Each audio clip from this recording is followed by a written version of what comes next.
Good evening, everyone. Welcome to the Mount Juliet Board of Commissioners. We're here to have and conduct a public hearing. The public hearing will be over 5 items. This public hearing will be conducted between 6:15 and 6:30. There may be a chance that not everybody that wishes to speak on these 5 items gets an opportunity, but at the beginning of the regular scheduled meeting at 6:30, we will open the floor back up and we will be here and let everybody who wants an opportunity to have an opportunity to address the Board of Commissioners. So with that, I'm going to read the heading and we'll open up the floor for the public hearing. The Board of Commissioners of the City of Mount Juliet will conduct a public hearing and consider the following on September 22nd at 6:15 at City Hall.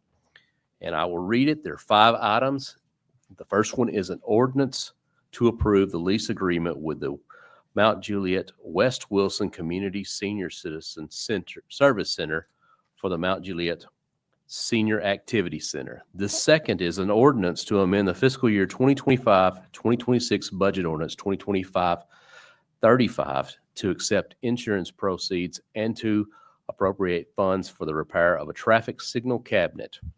The third item is an ordinance to amend the land use plan for the property known as Mirabella subdivision located on Lebanon Road, map 55, parcel 70.02 and 70.03 from low-density residential to neighborhood commercial.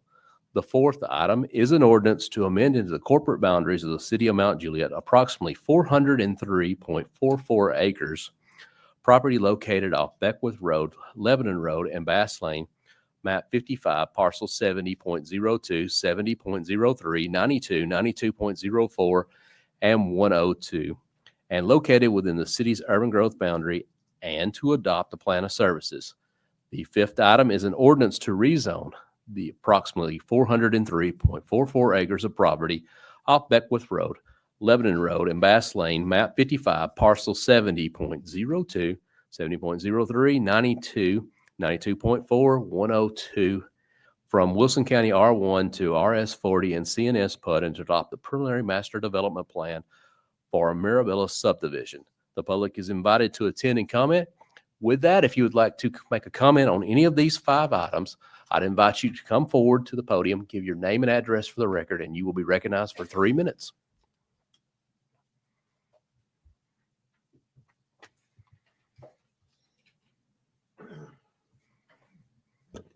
Yes, sir. Name and address, please. Good evening. My name is Lucas Dancy Kabeel. My address is 602 Cooks Hill Road, Mount Juliet. I'm here to request again. I'm not going to say anything that that everyone hasn't heard already. I'm here to request that you do not proceed with the annexation of the Mirabella development. I have a couple of specific points, though, on this. My wife and I have both spoken a couple of times at different meetings, and both of us have expressed that that we are not against continued development in general. We don't have a problem with that. We understand that it's going to continue, and in fact, we're supportive of that in a lot of ways. But we're very concerned about the continued stress on our infrastructure. Again, this is not anything that everyone has not heard already. But specifically, the problem that we have at this point is that the manner of annexation of taking in that particular area and skipping over the areas that we live on causes stress for roadways that I understand is not the jurisdiction of the city. And so we're left in a position where there really is no one for us to turn to unless the city is willing to do something like annex the roadways and take on that responsibility, which I understand is probably not in the cards, because why would the city take on a financial responsibility for roadways that are not really going to service residents, except for those residents that are going to be living in the Mirabella development. So I understand that there is not a strong incentive to do that. And so the request is that if that's not going to happen, please do not annex areas that will cause continued strain for county residents for which the city does not have responsibility. Thank you. Thank you, sir, for your comments.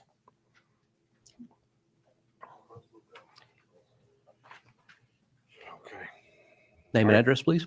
Jeff Brown Jr., 203 West Chandler Court, Mount Juliet, 37122. But I grew up on 1005 Bass Lane. It's a bit of property in the midst of all of this property. I grew up there. I learned to hunt there. Something I did not mention when I came to this meeting, when it was just before the Planning Commission, because I felt like there was more than enough reason to certainly not consider this. Because it doesn't make financial sense for the city, because it's not enough tax to justify this. Although I know it's legally allowed to jump into a different portion of the county and annex that, it doesn't seem to make a lot of sense. It's dangerous because Bass Lane and Beckwith Road are two of the most dangerous roads to pull out on, and anybody that lives back there will certainly chime in. But those things have been said and said and said, and somehow, even with almost the entire recommendation against it from our Planning Commission, it still went through on that first reading. A lot of people did not know that was what was going to happen. I don't know how that happened, but we've stayed pretty well in touch, and it just slipped through. So we've made sure to be here tonight. But what I wanted to bring up with the last little bit of moment I have left is that there are people that bought in these areas to be out of the city.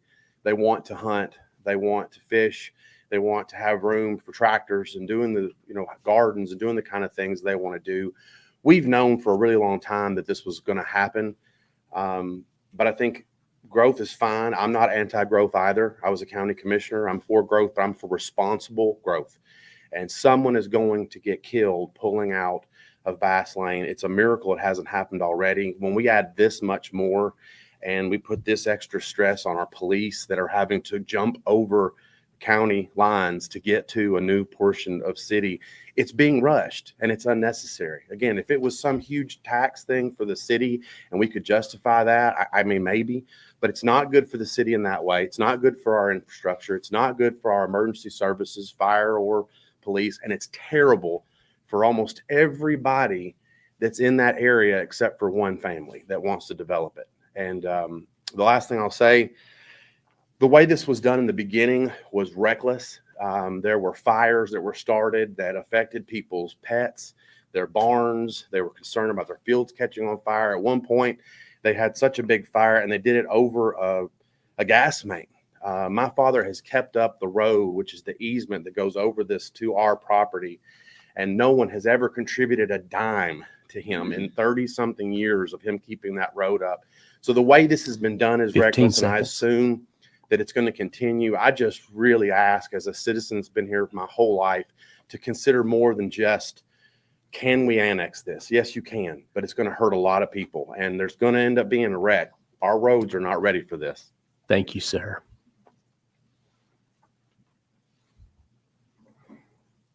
Hello, Hello. Would you mind pulling the mic down just a little there? Thank you. my name is Cherie Baltz, and I live at 51 Bass Lane, which is on the corner of Bass Lane and Highway 70. I've lived there for 42 years. My roots go way back to Wilson County and Mount Juliet in particular. I'm a sixth generation Tennessean. When I moved to Bass Lane in 1972, my grandmother visited me. She was standing out on the front porch. She looked around and she said, I lived here on Bass Lane in 1949 and nothing has changed. She said it looks the same as it did in 1949. And now in 2005, I can say the same thing. There's been no improvement on Lebanon Road in front of Bass Lane in 75 years. If these roads haven't been properly improved in over 75 years, why would you even consider adding 400 plus more homes to this area? In the time that I've lived here, I've seen countless wrecks, many of them that have ended up in my front yard. Bass Lane sits at the bottom of two hills. I hear the constant blaring of horns that are people turning onto Bass Lane are not given correct turn signals. And cars coming over the hill sometimes seems like they're doing like 90 miles an hour. If you're trying to make a left onto Bass Lane, like I do almost every day, I literally pray for my life that someone doesn't come over that hill and hit me. I've seen it happen to many, many people. And let's not forget about the young teenage girl who was killed right in front of Cook's Methodist Church. I wouldn't even allow my children to ride the school bus because the bus has to stop there on the corner. The light at Golden Bear Gateway has caused the traffic to back up all the way to Bass Lane. It's almost impossible to pull off of Bass Lane during certain times of the day.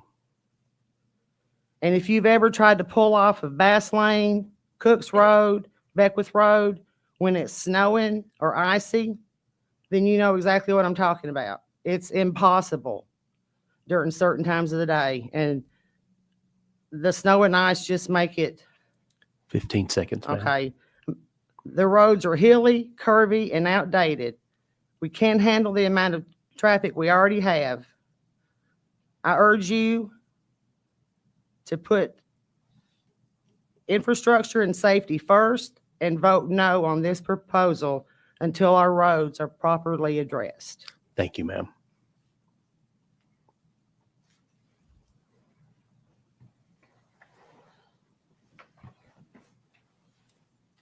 I'm Lois Sabino, 419 Golden Grove in Silver Springs. I will hopefully speak for Silver Springs. I came and spoke when the Moss property was switched over to residential. I'd just like to paint a whole picture. I walk all the roads around there. And if you look at the whole picture, the Moss property has only 4 homes going up. And that's approved for at least 300. They're coming down Bender's Ferry onto Lebanon Road.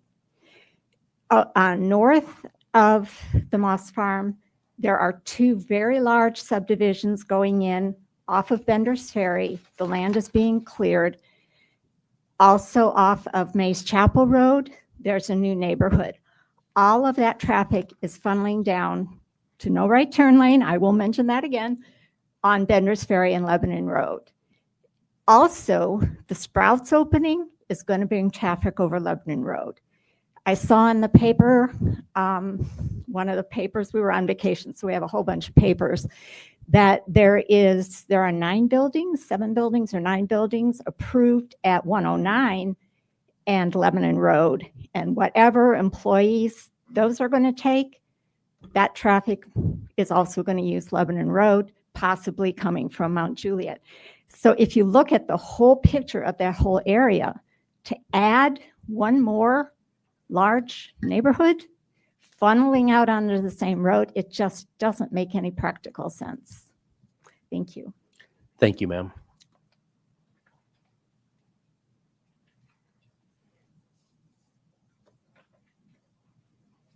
Okay, it is 6:28. You'll come up, you can be the last comments, and we'll close this. My name is W.D. Wheeler. I live at 2010 Stonebrook Circle.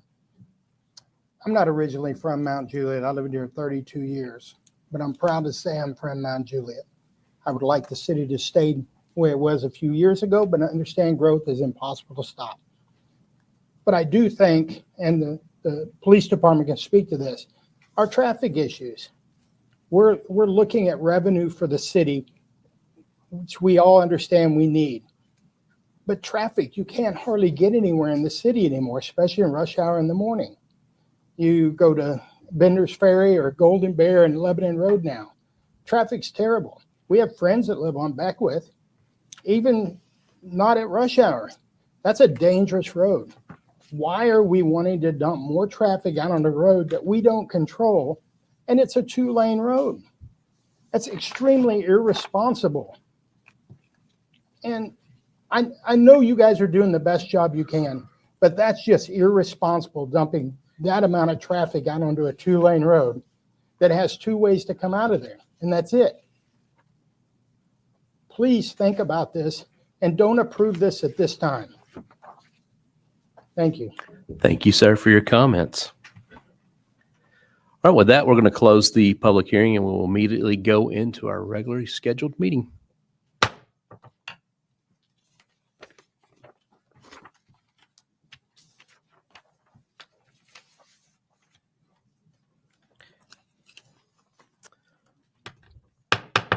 I'll call the meeting to order. Today is September 22nd. We have a quorum present to conduct the city's business. This is pursuant to City Code 62210, so we'll proceed with the conducting of the business. Ladies and gentlemen, my name is Mayor James Manus, and I want to say I appreciate you taking the time to be here with us today. We have actually 13 items that are currently on the agenda to go through tonight. You are welcome and encouraged to stay and observe every one of those. There's agendas in the wire baskets with the door if you'd like to follow along. If you're watching online, it's also available online. And with that, our first item on the agenda is to set our agenda for the evening. Commissioner Hefner? Yes, Mayor. So it was received by our city manager today that the representative for Mirabella, the attorney, had a death in the family, is unable to attend tonight's meeting. So they're requesting a deferral on this item. Okay. And yes, I'll acknowledge that email. So requesting a deferral. So I'd ask that remove. Your request is to remove it from the agenda? Correct. All right. Is there a second? We have a second on that. All 5 items, Commissioner? Yes, Mayor. Okay. So with that, there is a request that's properly seconded to remove 10A, 10B, 10C, 10E from the agenda. All in favor of removing the items from the agenda, please signify by saying aye. Any opposed? Nay. That does not receive a majority of votes, so those 5 items will be read as published. Are there any other changes to the agenda?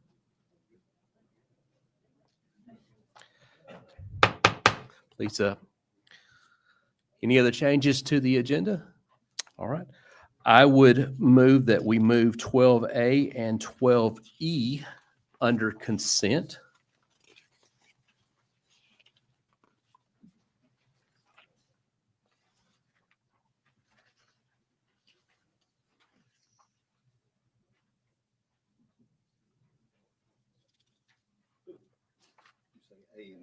A and E. Albert Einstein. Is there any objections? All right, hearing no objections, we will move 12A and E under consent. They'll be read right after 9A. Any other changes to the agenda? All right, without objection, we'll set the agenda as modified. Hearing none, we will move on to the next item on our agenda, which is the invocation and pledge of allegiance. Mr. Martin, would you be kind enough to lead us in the invocation and pledge, please? Yes, sir. Could everybody bow your heads with me, please?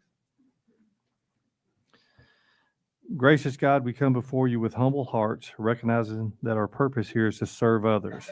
Help us to approach this meeting with a spirit of humility and desire to serve the greater good of all. Guide us in our service and bless our hearts. In Jesus Christ's name we pray. Amen.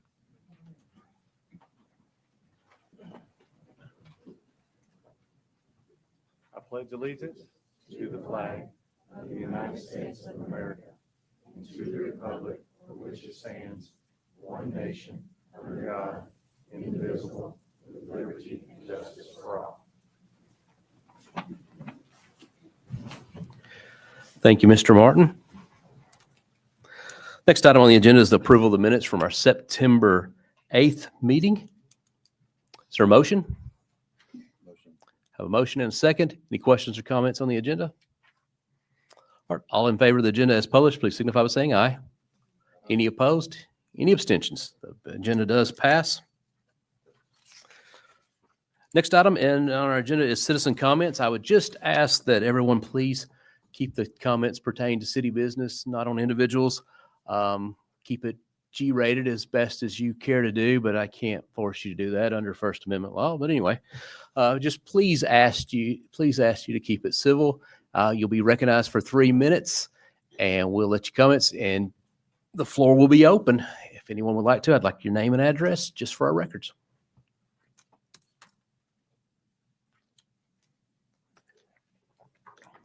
Hello, I'm Brad Young. I live at 3138 Hidden Creek Drive, Stone Hollow. I'm coming at this at a little bit different angle than everybody else, but we live on the back of Stone Hollow. There's 44 houses on the plat, 43, 44, along with a couple other people that are here tonight. And the proposed sewer for this Mirabella runs right down through there. And so we've all been subject for the last year or two of the blasting for the other deal right behind Mount Juliet High School now, and it's shaken all of our homes. And I've had drywall cracks and things that aren't too major, but it's on up over the hill. And we have one resident that has a swimming pool right there. We're all about 100 feet from this walking track, maybe others 150 feet. And blasting right there, I don't see how we'll withstand it. It doesn't appear to me to be much protection for us. If our homes get jarred and thrown off the foundation or cracked or just anything, it doesn't seem like there's any accountability on the person doing the blasting. So I would ask that you not approve this project, because they have to come straight through basically our neighborhood to run a sewer line to make it happen. And it's not fair, not only to the 44 people that are right on it, right at the creek, and then there's houses right across the street that can feel it just as strong. So we're vehemently against it and would really ask that you not approve that if at all possible. And also, I would like, if this does get approved, there should be some accountability on their part to have to come in and do pre-blast surveys, look at our homes, make pictures before, and if there's complaints, we can say, hey, yeah, or at least have some sort of communication with the developer. But anyway, it's very close to our homes. We all know there's limestone straight through there. And I don't know, it's right up next to the creek. They're going to tear up our sidewalk doing it. So, it's just, it's a mess, and we're not looking forward to it at all. So we'd really appreciate it if you would not approve this Mirabella project. Thank you. Thank you, sir.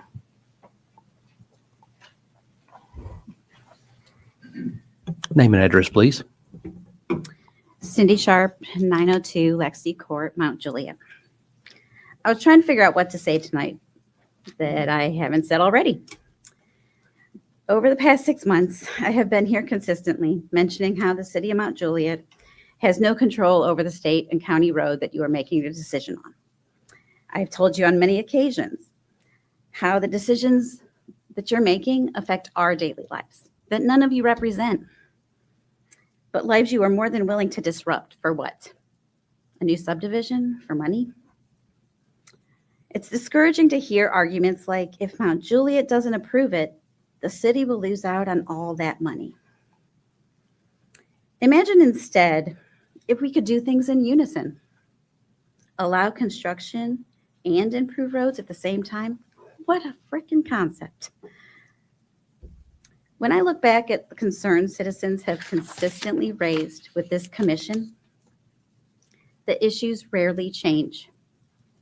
Safety, traffic, lack of infrastructure. These are not new concerns. They've been voiced again and again. And yet, for the most part, they remain unresolved. Do you want to know what I never hear a citizen say? Thank goodness, another subdivision with unimproved infrastructure. Hooray! Does that sound sarcastic and condescending? Because it should, because I'm irritated. People understand growth will happen. We get it. What we don't accept is growth without responsibility. I realize there's efforts being made behind the scenes for widening Lebanon Road, but you don't share that openly. Maybe that would be a start. We're not asking for anything that's impossible. We're just asking for transparency, communication, and longstanding concerns that actually need to be addressed. At the end of the day, citizens want to know that our safety matters as much as the next new development, that our infrastructure and roads are not an afterthought. that safety and well-being of our community is your top priority, because tonight it doesn't feel like that. I urge you to think about what I've said, what others have said, and make your decision wisely. Thank you. Thank you for your comments. Good evening. My name is Glenn Van Avery. I live at 1026 Stone Hollow Way. Thank you, sir. I am the gentleman that Mr. Young talked about that has the pool behind. If they kick a field goal on the football field at Mount Juliet High School, it would go into my pool if it wasn't for the net. So that's how close I live to where they're going to do the sewer line. But I want to zig off of this a little bit. 3 years ago, I was lucky. 2 years ago, I was lucky enough to sell a business. I owned a traffic control company.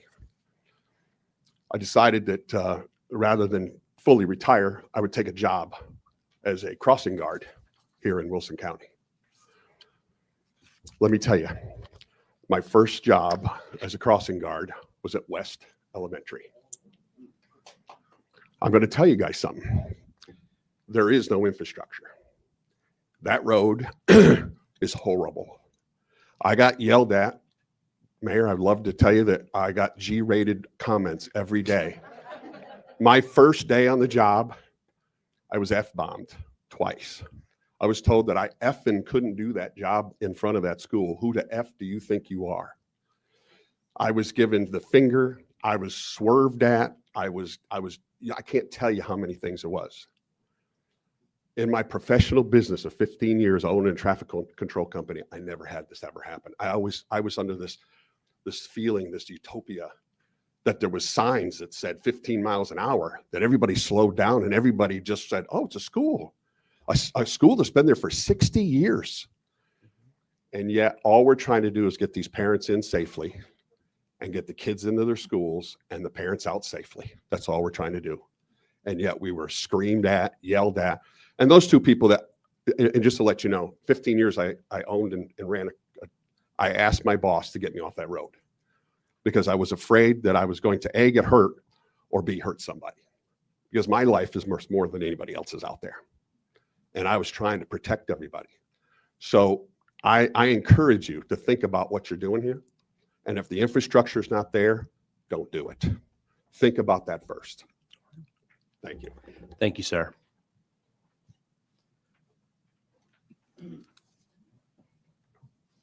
I'm Alan Stevens, 1010 Stone Hollow Way. Thank you, sir. Just again, very concerned about this sewer line going through the back of our neighborhood. We sit out on our deck almost every morning, facing that green space. Love being able to sit there. We walk on that path a lot, as do many other citizens of Mount Juliet. And I don't understand why I would be trying to do this. Just doesn't seem like a really good idea. I've looked at what little I can as far as some of the drawings. I didn't really understand what's going on there, but it seems to me to be blasting and try to do that in that area is a very bad idea. And I would hope that you guys would vote no. Thank you, sir.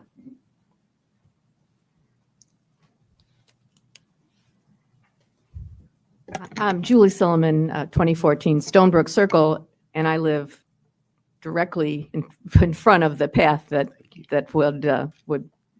the sewer line would go through. I just want to say briefly, today I had my house looked at by AFS Construction. There's been a lot of blasting going on anyway for the construction around us, and my house shakes like crazy during some of those blasts. And we had our crawl space wrapped in 2021, and they did an inspection and the house looked great. And then today, come to find out that one side of the house has actually sunk 3/4 of an inch. And he suspected that it's because of the blasting, and I'm going to have to spend $10,000 to have pilings put in to protect the house from falling down as it is. I can't imagine, and he can't imagine, that the house could withstand additional blasting directly behind the house. And this is a lovely home that we've lived in 4 years and loved. And again, we're on the path and we enjoy the wildlife and everything else. But I'm very concerned about the blasting. And I think it needs to be looked at very carefully before we just say, oh, yes, go ahead. Thanks. Thank you, ma'am.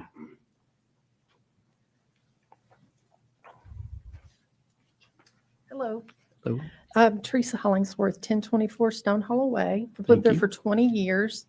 And I wrote to everybody, but didn't hear from everybody back on the commission. So those that did, I appreciate it.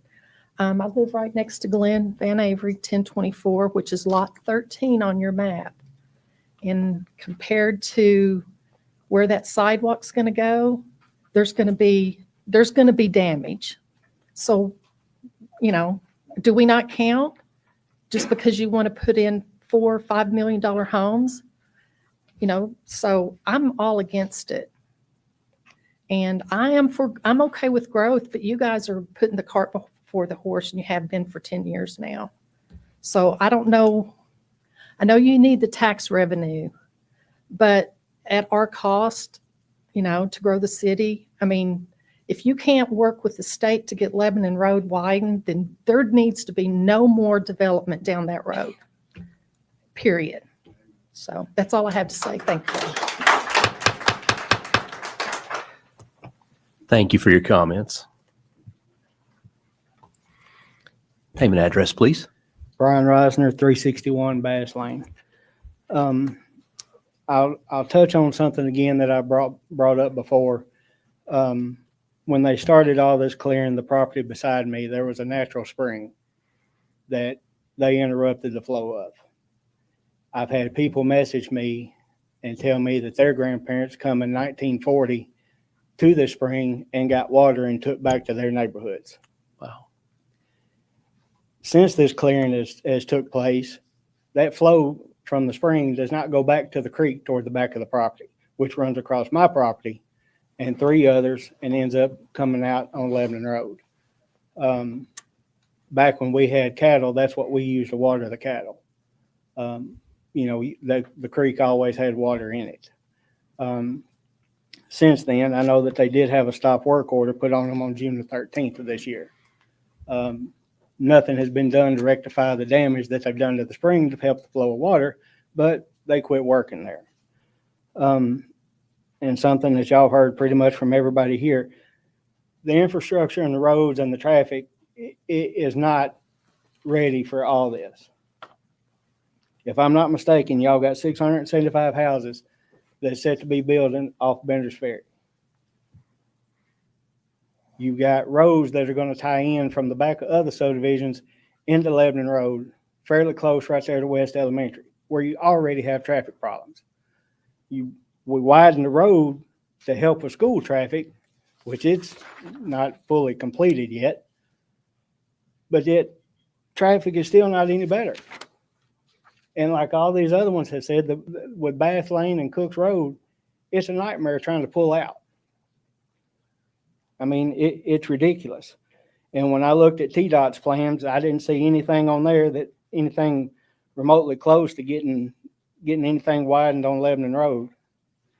And one other thing that doesn't really make sense to me is how a plan goes in front of the planning commission and gets negative recommendations, but yet it comes here and all of a sudden it passes on the first one and all you need is a second one. Mm-hmm. Now in my mind, which I'm not a political genius, I'll tell you that. In my mind, you got 2 departments that should be working together. And apparently you're not. Or something else is going on, one of the two. Because if the planning commission doesn't like it, 15 seconds, sir. then I don't see why it even made it this far. But it needs to be voted no. And like I said, all these other people out here, I agree with them. It does not need to happen because you cannot handle the traffic that you got now. Thank you, sir.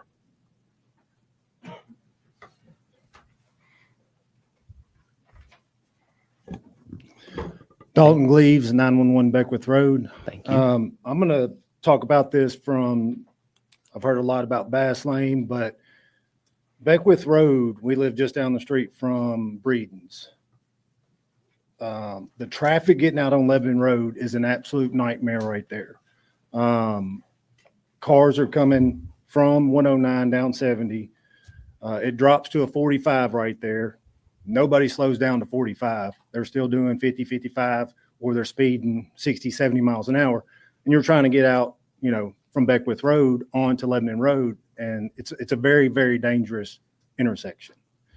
We have Bradshaw Farms going in. Obviously, it has an entrance on Golden Bear, but they have a back entrance that's going to be available on Beckwith. Yes. So traffic on Beckwith is going to increase. Well, if you go down towards Division, where Quarry, Division, and everything comes in, they got another neighborhood up there, Waverly, off 109, that is funneling all that traffic down to that intersection. So in the morning, it is a nightmare trying to get out right there. And that side of Beckwith is currently closed going from Division up to Golden Bear. So you have to go down Division and get on to Golden Bear to get to the interstate now. We just don't have the infrastructure to do that. I mean, if we have another neighborhood on Beckwith Road that's going to dump into Lebanon Road or Quarry Division, it's going to be an absolute nightmare. Thank you. Thank you, sir, for your comments.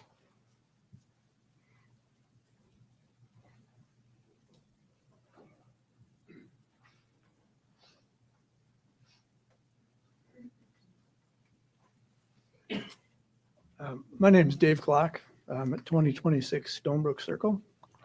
And I'm here to voice my encouragement for you as the commissioners to vote no on resolution 10A, Plan of Services for the Annexation Property of Mirabella. And I'm, as several of my neighbors have already expressed, Stone Hollow has kind of been pulled into this development through the sewer discussion, which I did listen to the 9/8 meeting today, and I heard there was some discussion about whether it's actually a public easement or not a public easement. So I'd be very interested to hear what the determination of that was. But I mean, I guess just in general terms, I've lived in Stone Hollow for 8 years. And we bought the house with that green space behind our house. So, and as everybody knows, it's, a walking path. It's used by the committee or the community. It's not just, and I don't even know if it's designated as green space, but if it's not, it should be. Because when we buy a house in the subdivision, it's explained that this path is going to go around the subdivision when it's done. That's kind of what I was told. And now we're hearing it's going to be ripped up and just destroyed. And I don't know in this plan of services, how, services such as green space fit into that. But I think green space, as I've heard in Mount Juliet, is a very important topic. So I guess I encourage you to discuss that a little bit as well in terms of if a sewer line does go through that area, what's going to be done to replace what currently exists there. But yes, I'm very concerned too. And my own personal property could be affected as well. It has been affected, as others have expressed, around blasting and that sort of thing going on already close by. And literally we're talking about blasting in our backyard. So, and then the last thing I'll bring up is just the environmental concerns too. I guess, what sort of studies have been done to say that this is even good for the environment as far as the creek itself? I mean, it's I think somebody brought up the spring earlier. I mean, this is just something that should be looked at, in my opinion. I don't know if it has been, but literally, I was on vacation 2 weeks ago, didn't even know there was a topic of a discussion around this. So in terms of communication to community, I think, thank God for Facebook. That's all I got to say. So I'll end with that. Thank you, sir, for your comments. Is there anyone else to address the Board of Commissioners?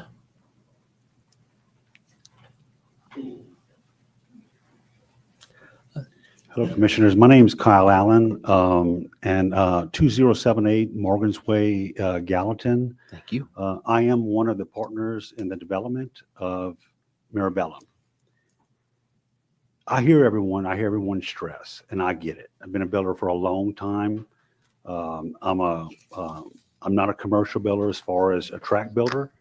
And I know what you've been through. I understand it. I understand the cracked walls, the cracked pools.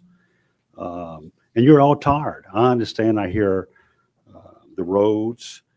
But some of these things aren't always the responsibility of the developer. It's their fault. We've got to see things as progress, as moving forward. And it's not just to make money, it's just forward progress. We talk about, water coming off of streams, and heck, I wouldn't want to go back to living in tents. I don't think any of us would. We've all come from nothing to something. The roads, we hear the congestion in our cities, what's going on now, what's going on off 11 Road and 70. But in order to get that fixed, it takes money to do these things. It takes forward progress. And that's what Mirabella is about. Mirabella is about to bring a different product to the community that has not been explained to everyone here. And I apologize for that to the citizens, because a sewer easement, just one more item is just frustrating for everyone. How much more can they take? And a lot of the items that's been brought up tonight, as far as the easement coming through Stone Hollow and that pathway, I would assure you everyone will get my phone number directly, my email, and I can assure you in that 20-foot easement, I'm going to be policing it every day listening to you. No one has discussed blasting yet as that easement. This sewer line is only going to be roughly, it averages around 7 feet deep. So if you go 7 feet with a sewer easement, you got to go 1 foot below it with gravel. So we would call it maximum 10 feet. No trails are going to get lost for anybody, not in any given day. So if you walk in those trails, you're going to continue to walk those trails, because this sewer easement is going to go in very fast. And whether we go with if it's Mirabella bringing it through, it's going to be someone else bringing it through at some point in time over the next couple of years. Will it be us, or will it be one of the corporations? And I'm here to say, coming off of 109, corporations are picking up the land that no one is seeing. Appreciate that. No one is seeing the corporations picking up this land like the quarry and working their way backwards. If we don't work something and work together in unity, what we're going to see is a product that no one wants if you like being in the country. And also, that being said, all these streams, TDEC has been involved, the land has been inspected, and everything has been in an orderly fashion across the development. So we'll get my name. Thank you, sir. Thank you.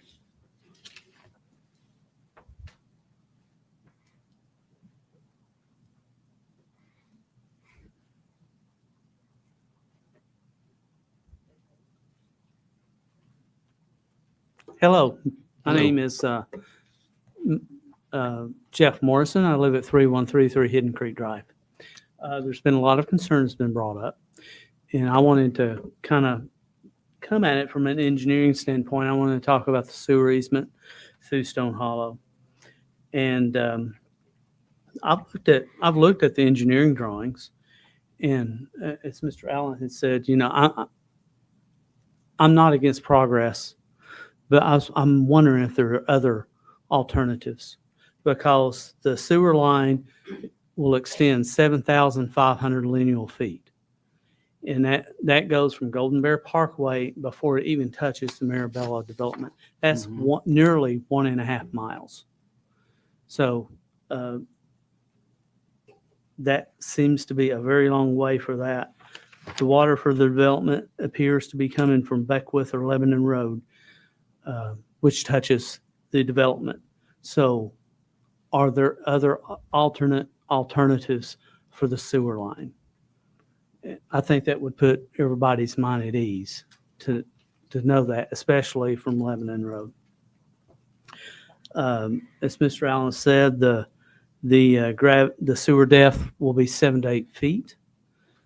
And we all know that we live on a rock in Mount Juliet. We have to do some blasting through the limestone. Yes, there was a sewer easement. It was created in 2004. That was done before many of our homes were built. The state of Tennessee regulations say that it's not good to blast within 100 feet of a structure. And some of those homes are now within 100 feet of the structure.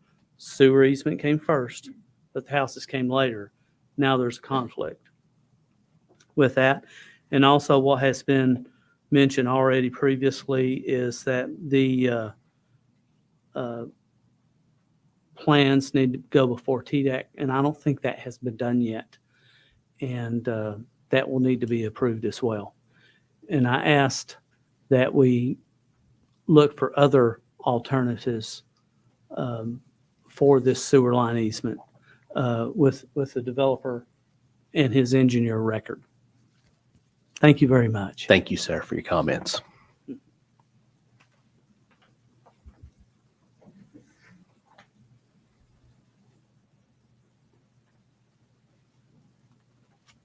Hi, I'm Melinda Miller. I live at 1004 Stone Hollow Way in the subdivision. Many of my neighbors have already expressed concern. I'm here to express a similar concern. My house, if you look at the map, is one of the closer ones to where this blasting and/or construction will happen. I appreciate the comments from the gentleman who represents the developer. I hope that we could take you at your word and get your cell phone number, but having his cell phone number is not going to help me repair my house with damage to my property. I won't express any further concern other than if you stand in my backyard on my porch, the proposed area where this construction happens is about second base on a baseball field if I'm home base. That's how close it is. That I'm not an engineer, but I do have some common sense, and I am a businesswoman, and that doesn't make sense for keeping our property safe. I will say I'm not against progress. Like I said, I'm a businesswoman myself, so I understand that's important to the city as well as our neighbors and community members. But I also think it's important not to damage the properties of taxpayers who also vote. And because I am a businesswoman, I understand that attorneys speak volumes louder than I ever could. So I do want to let you know that if this moves forward and we sustain damage to our properties, I will be planning to organize my neighbors with attorneys to represent us to seek damages to our properties. Thank you. Thank you for your comments. Is there anyone else to address the Board of Commissioners? This is your opportunity. We don't take comments on the items, so. Seeing none. Oh, no, you cannot make one more. Sorry.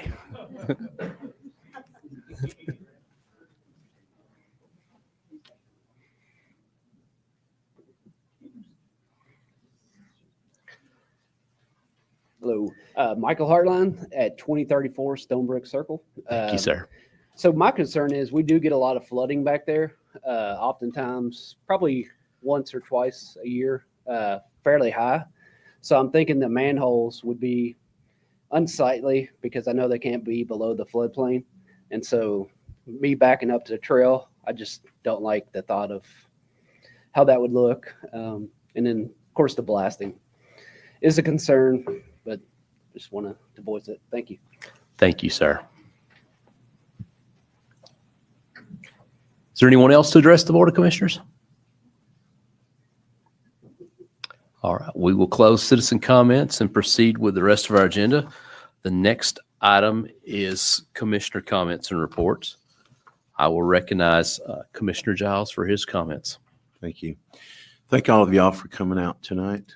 A lot of you are in my district, and I've had many emails. I also want to apologize for the ones that I could not answer today. It's not that I didn't want to, but it's Monday and I run a business and it's very difficult on Mondays. And so hopefully I'll still be able to answer the ones that I didn't, even though some of you are probably here that sent me the emails. I want to comment, we had a vigil yesterday in the city of Mount Juliet, and I really appreciate the organization of that. And it doesn't really matter what political side that you're on. The fact of the matter is that a son, a husband, and a father was martyred just because of his faith. That was one of the main reasons that he was killed. And I appreciate the preachers coming out yesterday and the people coming out and the people leading the music. And I didn't get to stay for the whole event, but I got to stay for a major part of it. And you know what really saddens me, and you think about it, when I look out here over the audience, most of us have had loved ones who's passed away. You know, and I think about like my mom, when it comes around every year, you know, when she passed away, and you think about that. And there's only a small amount of us in our families that think about that when our loved ones, when they pass away, you know, and just a few of us will talk about it or remember it or something like that. When you look at this, Erica, his wife, and those two children, they're going to live this every year for we don't know how long. There'll be remembrance. It'll be on the news. It'll be in magazines. It'll be, and it's a continuous thing. So I want to encourage you to pray for those two kids and pray for her, because it won't end anytime soon. And so I wanted to say that, and I want to talk about this development that everyone, most of you've come out for tonight. You know, I flip-flopped, and I told Kyle a couple of weeks ago, you know, and I didn't think about it, but many years ago, when I served before and on the planning commission, I brought up the fact that we needed some kind of subdivision somewhere that we had very, very large homes, so that we would have some Titans that would come out here and live, and we would have some entertainers that would come out here and live, and people laughed at me. And then, so when this subdivision came after I got reelected, and then I was so excited. And even my wife has gotten a call by somebody that says, when is that going to be built? They want to move out there. And I was so excited about it. And I was for it. And I was telling Kyle the other week, but when I look at Lebanon Road and the traffic that keeps going onto it, and we are working, I've met with TDOT. We are working. We're trying to do the best we can, but we don't even have it on a 10-year plan yet. And so I woke up one morning, I thought, I've got to call Kyle and tell him I can't support this anymore. And so then, in me not even thinking about the sewer situation that is existing over there, and it's not just because it's close to my home, but in actuality, the blasting is going to be as close to my home as it is some in Stone Hollow, in the back part of Stone Hollow. You live in a very beautiful subdivision. I told my wife many times about how beautiful those homes were or are when I was walking it. And I understand your concerns and truly do. The blasting is excessive in this town, and we've tried to control that, and we can't. There's only there's levels, and I forget what it's called. Kenny, you might know that you have to go, and the state doesn't let us enforce anything other than what their guidelines or their standards are. So I appreciate y'all coming out, because I'm very concerned too. And so thank you again. And Mayor, that completes my comments. Thank you, sir. We'll recognize Commissioner Hefner for his comments. Thank you, Mayor. I also echo Commissioner Giles.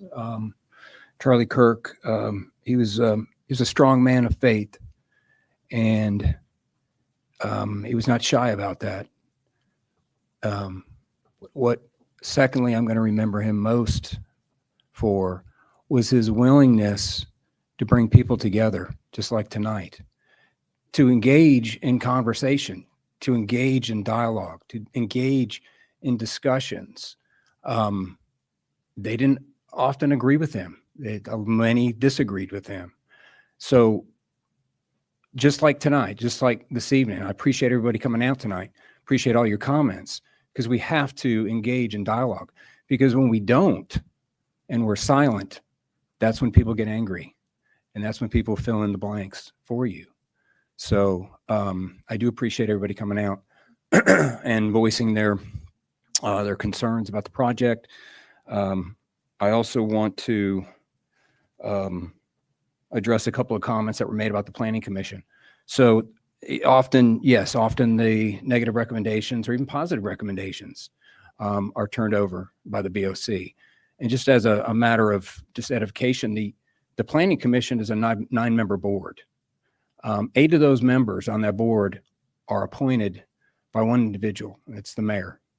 He appoints those positions. They're not confirmed by the Board of Commissioners. There's one position that's confirmed by the BOC, and currently Commissioner Giles is the BOC appointment. So I don't often agree. Sometimes I do with the Planning Commission, but they don't represent me. They represent the city of Mount Juliet, but they're single-handedly appointed by the city mayor. Also, I had a tour, a little bit more lighthearted. I had a tour of Mount Juliet Police Department the other day. I was actually hesitant to go because I was afraid I was going to walk in and just be like, oh my gosh, this is just over the top. So I delayed, and I finally went in there. And I want to thank Deputy Chief Tyler Chandler. You did an amazing job, and those that were involved in that project. The police department, to me, was spot on. It was practical. It wasn't over the top. It was very well thought through, even down to the washing your boots and shoes section there, right as you come into the entrance. But very well thought out, and very extremely proud of how the police department turned out. And everybody's going to get a chance to see it. I think coming up in October, we're going to have a ribbon cutting. So, and then last but not least, I too received many emails from Stone Hollow. I tried to get back to everyone. There are some that I was not, like Commissioner Giles was not able to respond to today because I do work as well. So, but I do hear you. I will respond to them. You're going to hear my comments tonight. But again, thank you all for coming out, for those watching on TV. And I want to acknowledge my wife and good buddy, Ryan Moon is down from Michigan here in the audience in person. So appreciate y'all coming out. Thank you. Thank you, Commissioner. I'll recognize Commissioner Mullally for her comments. Thank you. Again, thank you for everyone coming out to express your views. I know it's not easy. It's supper time. It takes effort to leave your home or place of business and just come here and, speak your mind. So I really appreciate the effort you take to time out of your schedule to voice your concern. Whether ever how this turns out, I do appreciate your voices. I think through this afternoon, I replied to the emails that I got. I just want you to know I hear you. I hear your concerns.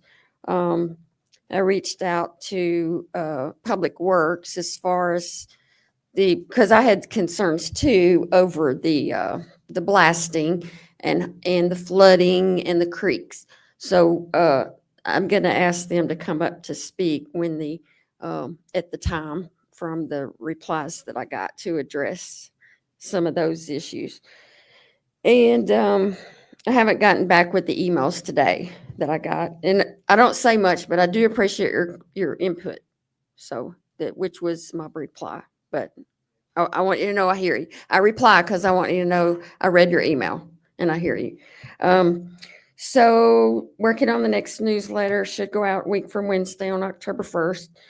And I went to the event yesterday, Charlie Kirk's.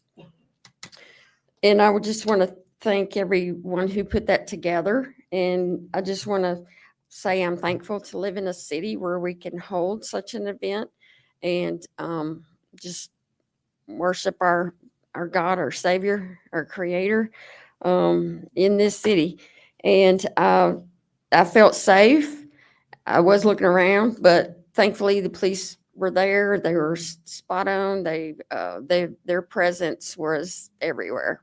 And so I just want to thank them for keeping everyone safe. And I'm thankful to live in a city where we can hold such an event here and come together and worship. That's all. Thank you, Commissioners.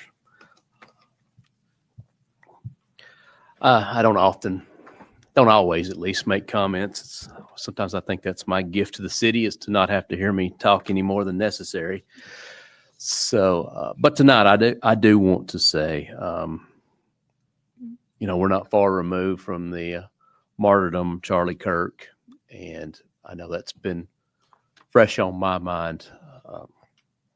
I'll say the man lived a life. He lived a good life, and his life and the way he lived, to be quite honest, has convicted me in the way I live my life. So the things that he did and the things that he stood for, and the way he conducted himself, I will say this, it inspires me to do better as a person and to be willing to talk and hear people and engage and be civil about it and all the things and things he did, the way he stood up for his faith, the way he never backed down for that. That is something that I will, quite frankly, do a better job in pursuing. But with the meeting, I believe I've responded to every email I've gotten. Maybe I missed one or so, and if I have, I apologize. But I believe I've responded to everyone that's emailed me about this project or return calls or texts or whatever that may be. And I appreciate you taking the time to reach out to me. When this project, Mirabella is what I'm speaking of, was first heard, I voted against it. It's not that the Mirabella development is in any way not quality, not what we want in Mount Juliet. It's all those things. It's a beautiful development. It's well put together. The team has put in a tremendous amount of time organizing that, setting it up, trying to put something out that we can really be proud of in the city. But I'll go back to my original concerns, and I think one man hit the nail on the head. 1.5 miles of sewer line to put in. We start depreciating that off day one when that goes public. City services, police officers running outside the city limits, driving over that distance to go cover it. We have a 5-mile radius from fire stations that are not going to strike it. Fire stations, you as the taxpayers, that's about an $8 million investment just to get that thing up and running the first year. Things like that drive it. Those are the concerns that I've raised on this. And more importantly to me, I see this, and this is no different than when we were voting on projects out way out on Bender's Ferry on there. It plants the flag for the city way out there. We've got a project now that's outside the continuous city limits. And once you do that and you start asking you as the taxpayers to pay for that infrastructure to get it out there, and even if you don't see anything day one, utilities are drug out there. Emergency services has to be responsible for that. I mean, sometimes I'm just like you. When you're sitting in the car, that's all we see is the roads. But there's a lot more to it that gets extended beyond that as well. I oppose that because it's planting the flag for the city to sprawl out further, to go out. And once you planted that flag and put something out there, from a financial standpoint, and I sometimes get criticized for bringing up finances, but the finances are being paid by each and every one of you in this city. And that's why I have to be mindful of it.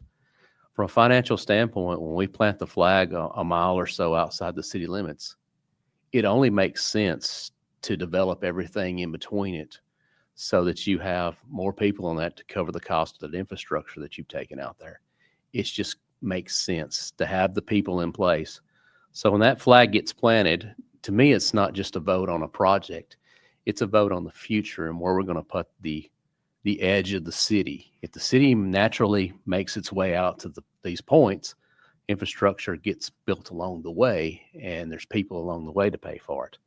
If we just plant the flag out there, it's almost holding one hand behind our back on the next development out there because it's the pressure is on to approve that to help pay for what we've already put in the ground. And one of the things I campaign on is I'm adamantly opposed to sprawling the city. And what I mean by sprawling is spreading it out. I refuse to participate in the growth Ponzi scheme where we keep growing to take in revenues today to be able to pay cost and leave that bill for the next generation, the next people that come along in this city to pay. I refuse to participate in the growth Ponzi scheme. And I feel so strongly about it. If sprawl is the direction we want to take the city, I'm not the mayor for the city. That's not my vision. That's not my goal, to spread our city and stretch our resources out there. I think we've got plenty of things as a city inside our city to take care of first before we take on obligations that we have no plans to pay for. And with that, I'll end my comments and recognize our city manager for his. Thank you, Mayor, Vice Mayor, Commissioners. Thanks, everybody here. It's good to see a bunch of familiar faces, even some I've watched grow up, Mr. Brown. I've been here 36 years, so I got to watch that young man grow up and the fine young man he's turned into and all the things he's accomplished. And it's good to see a lot of familiar faces. Luckily, during my tenure as chief or as a police officer in the city, I don't see too many people that I wrote citations to in the room, so that's always a good thing. So y'all keep up the good work. Commissioner Brady, in her defense, I will say that she and I were emailing each other last night at 2 a.m. in the morning about city business. And I know that they all work hard up here with their full-time jobs, and staff was copied on some of that. And they probably wake up in the mornings and go, what in the world's wrong with you people? And sometimes there's just not enough time in a day for any of us, right? With kids like this young man right here. I saw you a minute ago, and I always watch things that people do, and you can tell a lot about character. And this young man here, there was a little reserve sign thing that fell off the back of the chair. 9 in 10 people would just left it there. You were raised right, young man. You picked it up and put it up there in the chair. See? That's right. See, you can always say something good. So we understand that's what makes our community so good. Is 36 years ago when I moved here from Nashville and decided to call this place home and became a police officer, was 6. I made $6.50 an hour, and we had a total of maybe about 15 employees. And this young lady over here, which is my sister, raise your hand, Miss Sister Sheila.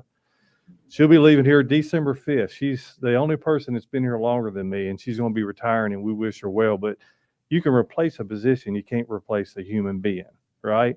And we talk about every meeting. We all get up here, and everybody thinks it's hokey. We need more hokey. We need more people not to be embarrassed to speak their faith, speak to what they believe in, hold hands, open doors for your wife, whatever, all the things that sometimes people think is a little cheesy.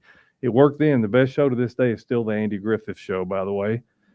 Maybe people could learn from that show a whole lot more. But I always want to brag on the commission because I know how hard they work, and it is hard to get to all these emails, and you are taken away from your families being here.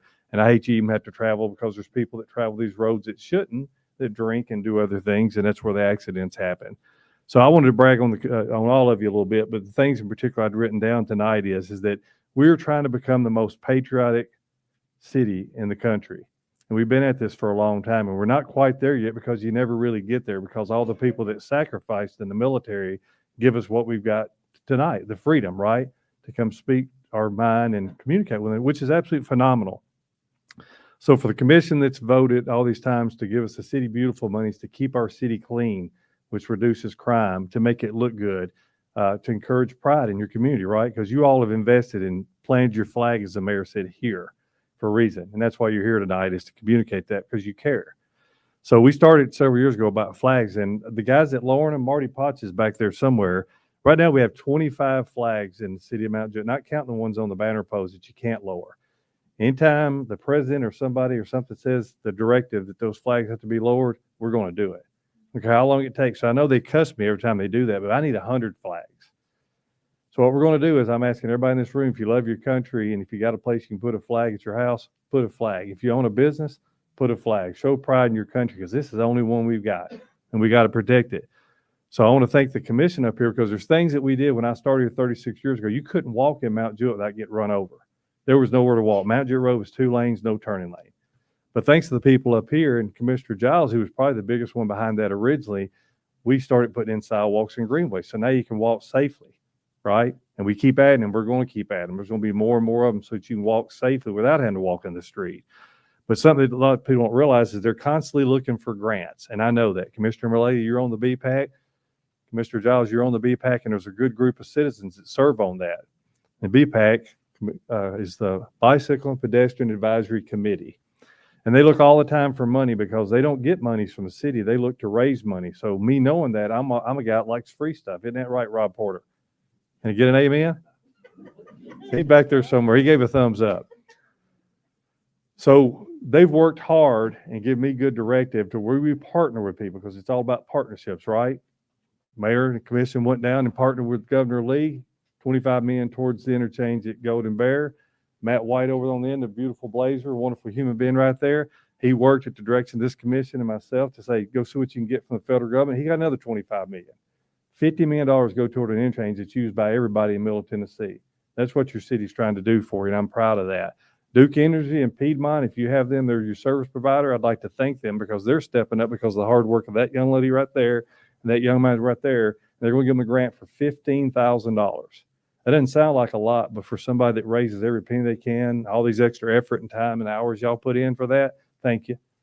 Thank you to Duke Energy, and y'all did the work. Thank you, Commissioner Mullally. Thank you, Commissioner Giles. Grade A Construction, a local company here, we have to bid their services just like anybody else. I'd like to thank them because they're donating $18,000 to buy our city a gator that our City Beautiful team can use to pick up trash that should never be thrown on the ground to begin with. But we know some people don't love their country, and that's what they choose to do. So no matter how much they put down, we're going to keep picking it up. No matter how much you hate on the flag, we're going to keep raising it higher. Another concrete, Commissioner Mullally had asked me a few weeks ago, we'd made sort of a bad decision from a design point on an island up here on Mount Jewett Road, and it was just overgrown weeds, really hard to maintain because it's in a bad spot. It's right in the middle of Mount Jewett Road. Commissioner Mullally, you asked and said, you know what, can we fix that? And you were spot on. We've got a concrete vendor that's going to pay $8,000 to do it for us. That's a partnership in our community. Camel Car Wash down here on Mount Jewett Road, don't care where you get your car washed, but they do a good business. I approached them about donating an American flag for Barry Wilmer, the astronaut, if you guys are familiar with him. He graduated high school here. True American hero and patriot. $3,300.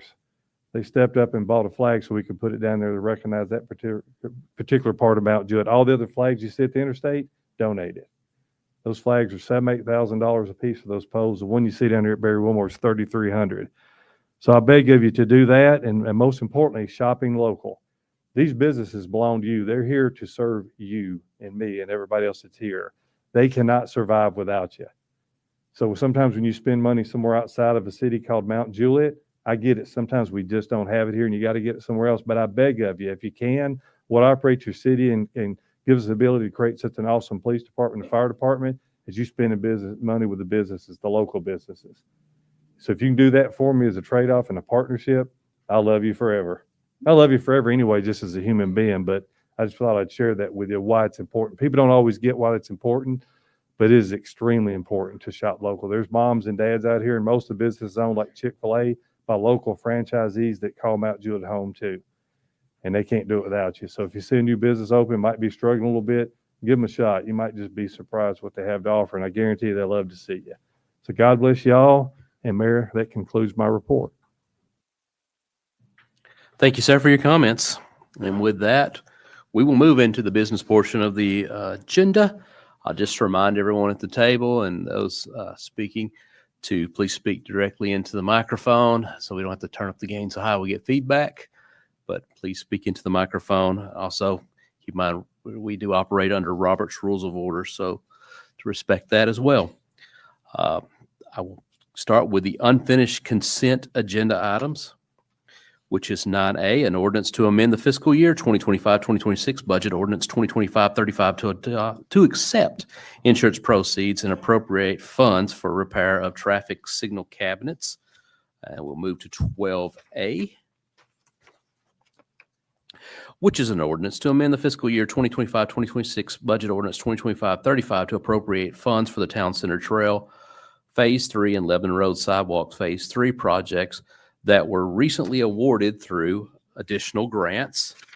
And then 12E, which is a resolution approving an easement agreement between the City of Mount Juliet, Tennessee and R.J. Corman Railroad Company, Nashville, and Eastern Railroad Authority, NERA, for the installation, maintenance, and public use of a greenway trail within the railroad's right-of-way, and authorize the mayor to sign the agreement. I hear a motion on the consent agenda. And a second. All in favor of consent agenda, please signify by saying aye. Aye. Any opposed? Any abstentions? The three items under that we have under consent are passed. Is there any objection to hearing 10A, B, C, D, and E together? Hearing none, I'll read the five for the record. 10A, which is a resolution adopting a plan of services for the property known as Mirabella subdivision property located at the southeast intersection of Lebanon Road and Bass Lane, map 55, parcel 70.02, 70.03, 92, 92.04, 102 in Wilson County, Tennessee, located within the city's urban growth boundary. 10B, which is an ordinance to annex into the corporate boundaries of the City of Mount Juliet approximately 403.44 acres of property located off Beckwith Road, Lebanon Road and Bass Lane, map 55, parcel 70.02, 70.03, 92, 92.04, 102, and located within the city's urban growth boundary. And then we have 10C, which is a resolution in memorandum of ordinance relative to the annexation of the property located off Beckwith Road, Lebanon Road, and Bass Lane, known as Mirabella. 10D, which is an ordinance to amend the land use plan for the property known as Mirabella subdivision located on Lebanon Road, map 55, parcel 70.02 and 70.03 from low density residential to neighborhood commercial. 10E, which is an ordinance to rezone approximately 403.44 acres of property off Beckwith Road, Lebanon Road, and Bass Lane, map 55, parcel 70.02, 70.03, 92, 92.04, 102 from Wilson County R1 to RS40 and CNS PUD, and to adopt the preliminary master development plan for Mirabella subdivision. I hear a motion. Is there a second? We have a motion and a second. The 5 items on the floor. Commissioner Hefner, you are recognized. Thank you, Mayor. I want to start because I heard it mentioned several times. The city's urban growth boundary. So a little history on this project, this parcel of land.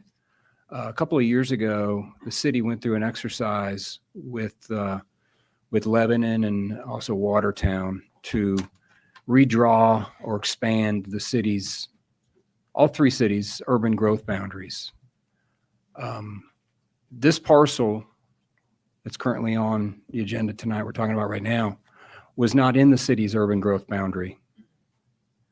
It was recommended by staff that we include this parcel in the city's urban growth boundary. And with the exception of Commissioner Giles, everyone up here voted in favor of including this parcel. Now, it's worth mentioning that the request to be in the city's urban growth boundary did not come from the applicant, did not come from the property owner, which is something that has to be done. That wasn't done. So the city, in a sense, grabbed this piece of property, put it in our urban growth boundary, because we anticipated that this project was going to come before us at some point in time. So I wanted to provide some history on that. So I'm not sure what's going to happen after this rating, but if it fails, I'm guessing there's going to be a pretty good argument by the applicant to see if we can't remove his parcel from the city's urban growth boundary. I believe part of it was in Lebanon's urban growth boundary. So that's the first thing I want to start with, is provide some context around the urban growth boundary. And by the way, the urban growth boundary is where the city anticipates we're going to grow to, right? So if we didn't want to grow to these outskirts of the city, why are we expanding the urban growth boundary to the outer edges of Mount Juliet? Why don't we just leave the boundary where it was, right? We should have. So anyway, so that was my first comment on that. And again, everybody knows about the project. I do want to say that, if this does fail tonight, and I got a feeling it will, there are other options, and you should be aware of this. There are other options. Is this development going to the county? I don't know that they're talking about it, but that's certainly an option. If they do go to the county and this project passes in the county, because we failed the annexation, and this is just all education, so you guys know, this is things that I have to consider when I'm voting on these projects. I have to look at all of everything, 360 degrees around this thing, right? I hear you. I hear everybody, and I understand. I hear you loud and clear. If this project fails, the annexation fails, they can go to the county. They can get approved in the county and then come back to the city and request out-of-city sewer access. So guess what? We've lost all of the road improvements. We've lost $3.7 million that's going to go towards Lebanon Road, widening, by the way, which we're going to put in to fast track this Lebanon Road getting put on the 10-year plan, along with the $25 million credit that now TDOT has as a result of the federal grant and the $25 million that the city taxpayers are paying to put in a Central Pike bypass. So they can develop in the county. That is an option. The other option is they can develop in the county, and if we refuse out of city sewer, then they're going to put in a step system. And step systems, well, we talk about, how the failing sewer systems might damage and contaminate our waters. What do you think a failed step system is going to do? So again, this is just for education, just so you know things that I have to consider. The other thing, as far as blasting restrictions, as the applicant mentioned, I don't know that there are other options to blasting. They're using expandable concrete, expandable materials. They're drilling holes and cracking the rocks without the use of explosives. I don't know if that's a consideration for this project. There's also hammering. I don't know what's worse, listening to a hammer all day long from 8 in the morning or 7 in the morning till 5 o'clock at night. I think that's more destructive because it's continuous vibration that travels to the ground versus a blast. But there all are alternatives to blasting. I know the applicant, had a conversation with him, and they are going to, if they do blast, they are going to reduce the charges. There are state laws that regulate how close and how far blasting has to occur. So this is all governed by the state of Tennessee. Now, the applicant is willing to reduce those charges, which are not enforceable by the city, but he's willing to do it to minimize the impact to the neighbors. The other thing that too is, we get a lot of developers that come in here that are out of state. They build their developments, they build the homes, and then the HOA is left to defend themselves. I mean, the applicant is going to live in his own neighborhood. He's actually a local. I think everybody knows who he is, but he is a developer builder that's going to be living in his own neighborhood. He's not going to take off and move and go somewhere else. So, which is kind of rare to have the developer builder actually living in their own neighborhood. Most of them they're corporations. They come in and they go on to the next project. So I think that's something that's pretty unique. Bradshaw, somebody mentioned, this is benefiting one family. Bradshaw Farms, isn't Bradshaw family? Wasn't that one family that benefited from that neighborhood? And a lot of the blasting that you're feeling and experiencing right now is from Bradshaw Farms. So again, that's, I don't know. I've got some more to say, but I'm going to be quiet and let others speak. But that's all I have to say for right now. So, Commissioner Mullally. All right. Thank you. I do agree a lot with what Commissioner Hefner says. And I do think it's unfortunate that it didn't defer, and so that Vice Mayor could also be here to give input. I do love this project. I think it is just gorgeous. I think it would be something good for Mount Juliet to have. And again, these outside of our capital road widening projects that is not state roads like East Division, Pleasant Grove, Lebanon Dirt Road, Beckwith Road, we get road improvements through development. This project, again, would bring $3 million to go toward the widening of Lebanon Road. It's kind of confusing with, so I've had conversations through email about this. So we all know that this portion of Lebanon Road is in the county section. We would not annex the road. We would ask, Public Works would ask that, depending on traffic studies and signal studies and things like that, it would bring turn lanes. I think the Wilson County Road Commission agreed that they're for a signal at Beckwith Road.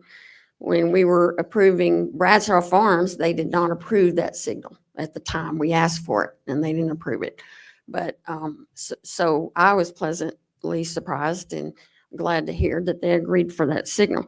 So the road improvements for turn lanes that would come in front of the section of the property where it's affected. But again, the voluntary, which the city can't mandate, but we ask developers to voluntarily give a contribution for off-site road improvements, which is generally $7,500 per unit or per home. And that's what amounts to the $3+ million that would go toward the Lebanon Road widening project. The more money that we can apply toward the widening project, it gets TDOT's attention. It does. So we are working behind the scenes with TDOT, and they announce their 10-year plan every December. Fingers crossed it's going to make it this year, but there's no guarantees. I know, we've been hearing that for years, but I do love the project. I'm going through my notes. I just jotted down a lot of things. At first reading, I said that I would not vote for second reading unless the sewer was worked out and if there was a plan in place with the fire department. So there's options on the table for the fire department. There's an option for the sewer. There are not other options for sewers as far as I'm understanding it. This is the option. So is it the best option? Maybe, maybe not. But they did go out and find a plan for the sewer. Had we not voted for the whole thing together, I was going to ask for a provision to be put in if the plan didn't pass, that the annexation and the land use would revert back. But the whole thing is grouped together. Do what? Yeah. Oh, it is. Okay, good. So I had asked the police department at first reading, by the time like the first and two phases build out, would they have enough officers at the time? And the answers were yes, because that's years down the road. I do have a fear of what would be built there if it doesn't get approved in the city. I don't think it would be good. I don't think it would benefit any of your property values. Sorry. Now, so because of your concerns with flooding and the little creeks and all that, I sent an email this morning to Public Works, and in a second I'm going to have him come up and address the answers for the reply. And let's see. All right. And I appreciate the developer Kyle's comments about, because he is local, he does understand. I do believe that he would be there, Johnny on the spot, to make sure that everything would go accordingly. So Shane, if you don't mind, would you address the email that I sent this morning with the flooding concerns and the blasting? If they do the blasting, would it cause extra flooding in the area? And also as far as the creeks, and I know I was looking at the map of the creeks, there's a lot of creeks over there, and in the little streams, I know there's a lot of those. Of course, they're not even reflected on here. They a lot of times don't make the maps. Shane, if you don't mind, just hold off on that. And if we get Okay. all these questions together, I want to give Commissioner Giles, if he wants an opportunity further, then we'll open it up. Okay, and just one last thing after that, I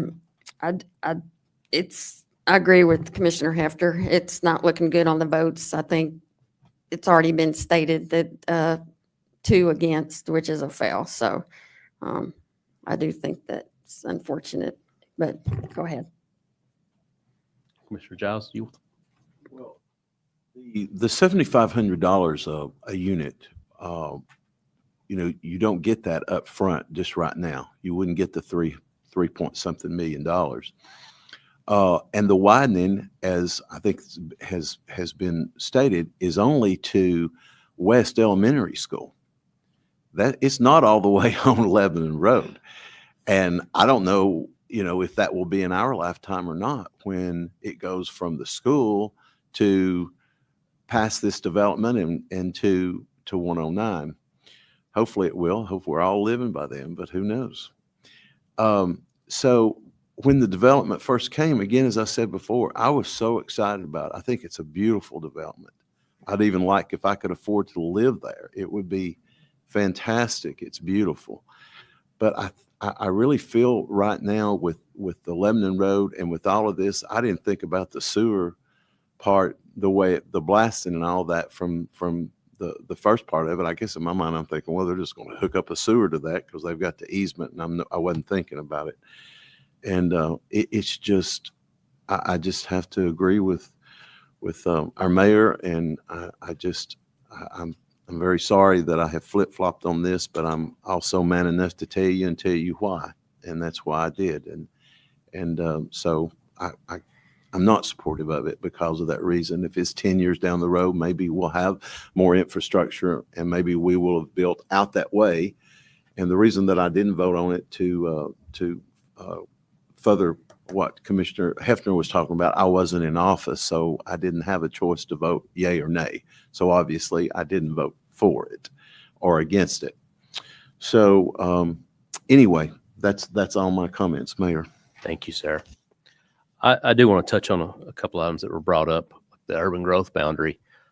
My recollection was the parcels in question here, that there was one I think in Lebanon's urban growth boundary and some in Mount Juliet's urban growth boundary. So it was staff's recommendation that they all be consolidated into Mount Juliet.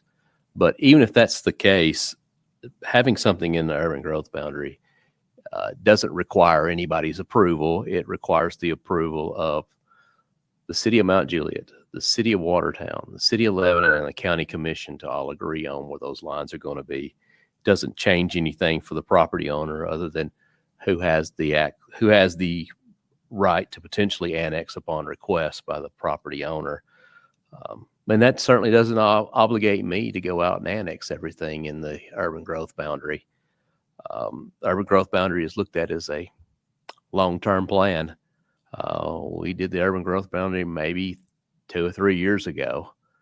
So everybody's got a different definition of what long-term is on it. Also brought up, could be developed under the city and they could request out of city sewer. That's the truth. You could. It's also up to the Board of Commissioners whether that's granted to an applicant for out of city sewer.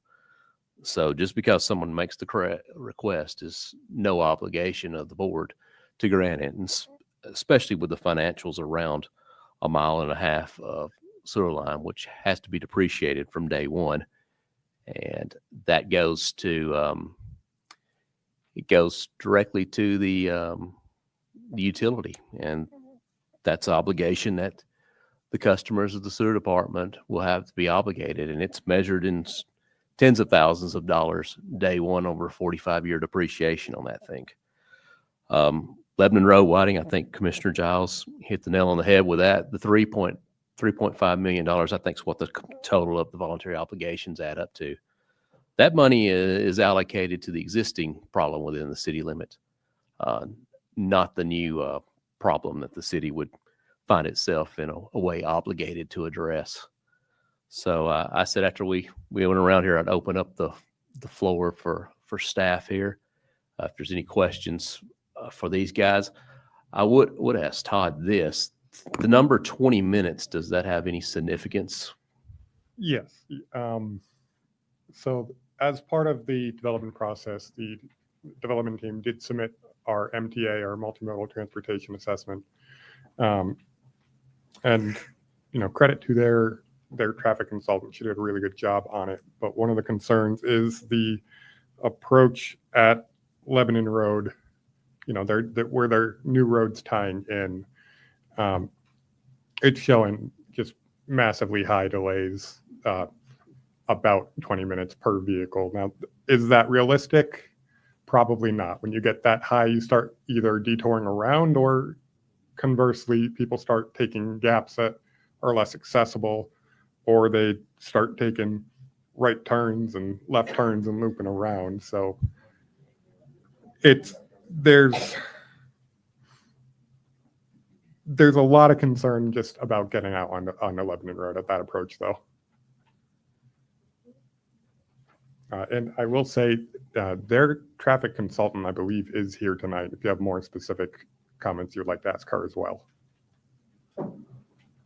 Commissioner Mullally, I think you had some questions. Yeah. Okay, so Shane, can you address my email today that I sent regarding the flooding, the blasting that may cause extra flooding, and the creeks, which doesn't really even address the streams because they're not even on the map. Currently, there is some floodplain at the manhole where this development sewer routing would ultimately tie into.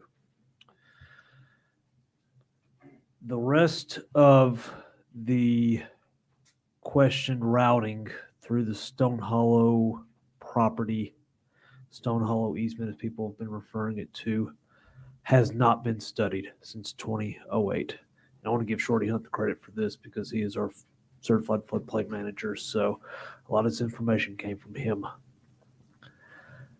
But the Cedar Creek Basin has not been studied in that area. So that's why I'm hesitant to answer questions regarding flooding, because there is no basis that I can provide you an answer with.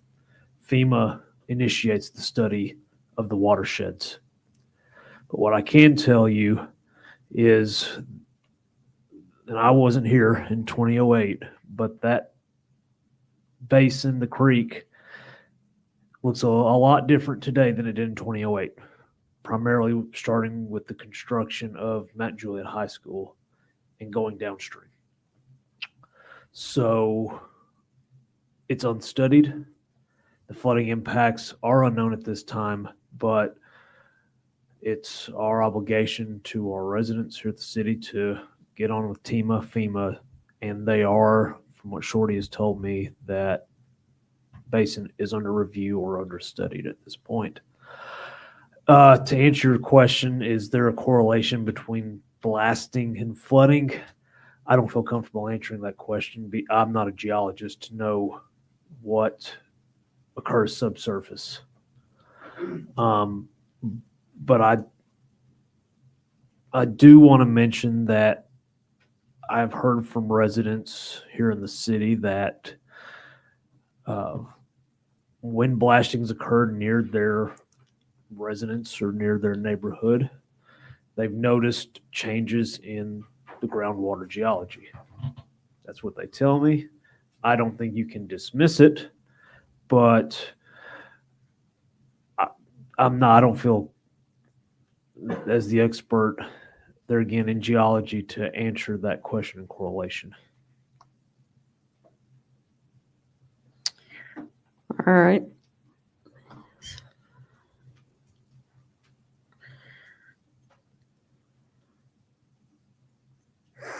All right, and as far as the natural springs, of course, that's in the county, but if the homeowner has concerns of damage, they need to contact TDEC Water Resources Division and report the concerns. So the ones who had mentioned about some other development, I guess, has already interrupted water flow in natural springs or creeks out in the county. So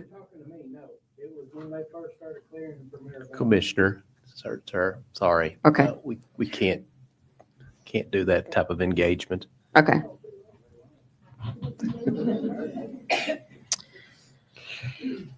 All right, well, that was, I just wanted to make sure that the reply was no.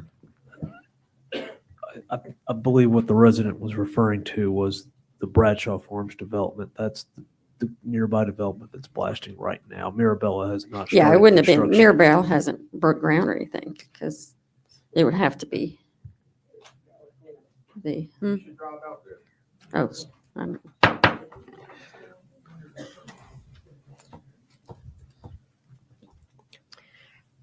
is it possible to hear from? Let's see if anybody else has got Okay. questions. Commissioner Hefner, Commissioner Giles, anything for staff? Well, maybe this is a question for the applicant, but what's the build time? What's the, I think we were talking 8 to 10 years. There's no more questions for staff here, then we'll move on. Yeah. Get your name and address for the record, please, sir. Sure. Matt Bryant, M2 Group, 1881 General George Patton Drive, Franklin, Tennessee. Build out time, I mean, we would probably be anticipating, if we were to receive approval, that homes would be, starting in 2027. And, the build out for this project is probably, 8 to 10 years, for full build out. Obviously, there's a lot of variables in the market in terms of absorption that would play into that, but that's a good estimate at this point. Okay. So it's not all going to be done in like right away, like next year or two? No, Okay. sir. Because I think that was intentional. I think we talked about this at the first reading, was stretching that out. So it at least somewhat aligns with our hope that TDOT is going to add Lebanon Road. Correct. To Obviously, the 10-year plan. Yeah. Obviously, we have to extend the utilities to the project with phase one. Correct. Right. But the homes themselves, will be spread out likely over a decade. Okay. Are you familiar with rock saws? Yes. Big ones? Reasonably so, yes. Not the small ones, but the large ones. Are those commonly used for putting in utilities? I mean, you see them used quite a bit in Middle Tennessee. Obviously, it depends on the depth of the sewer and the width of the trench, the size of the pipe. But something like 7 feet down, I think I've seen rock saws that go down 20 feet.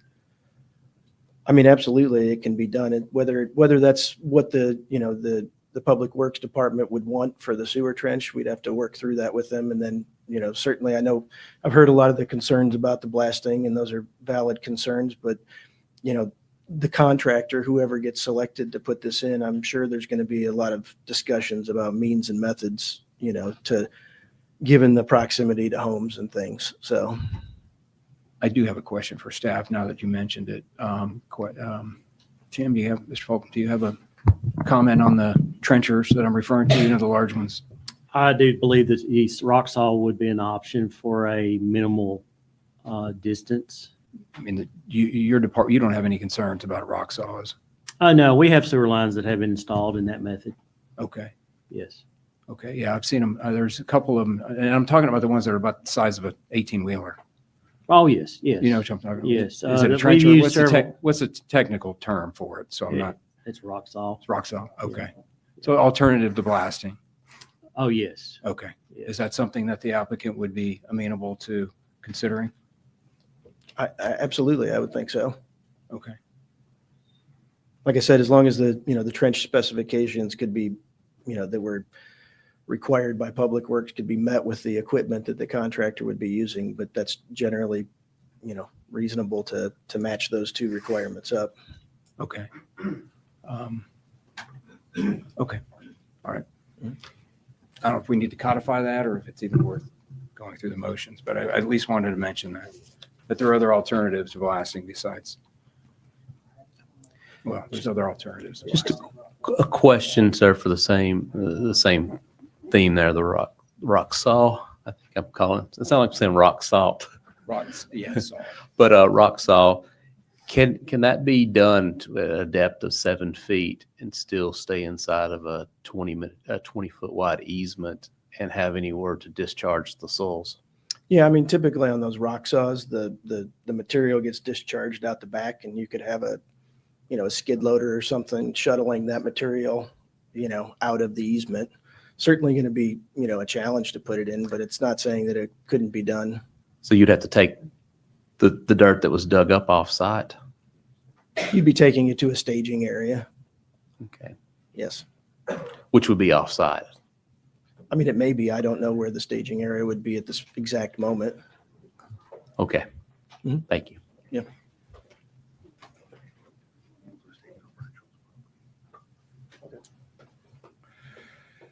Any other questions for the applicants or staff? I do have a Commissioner question. I do Hefner. have a point.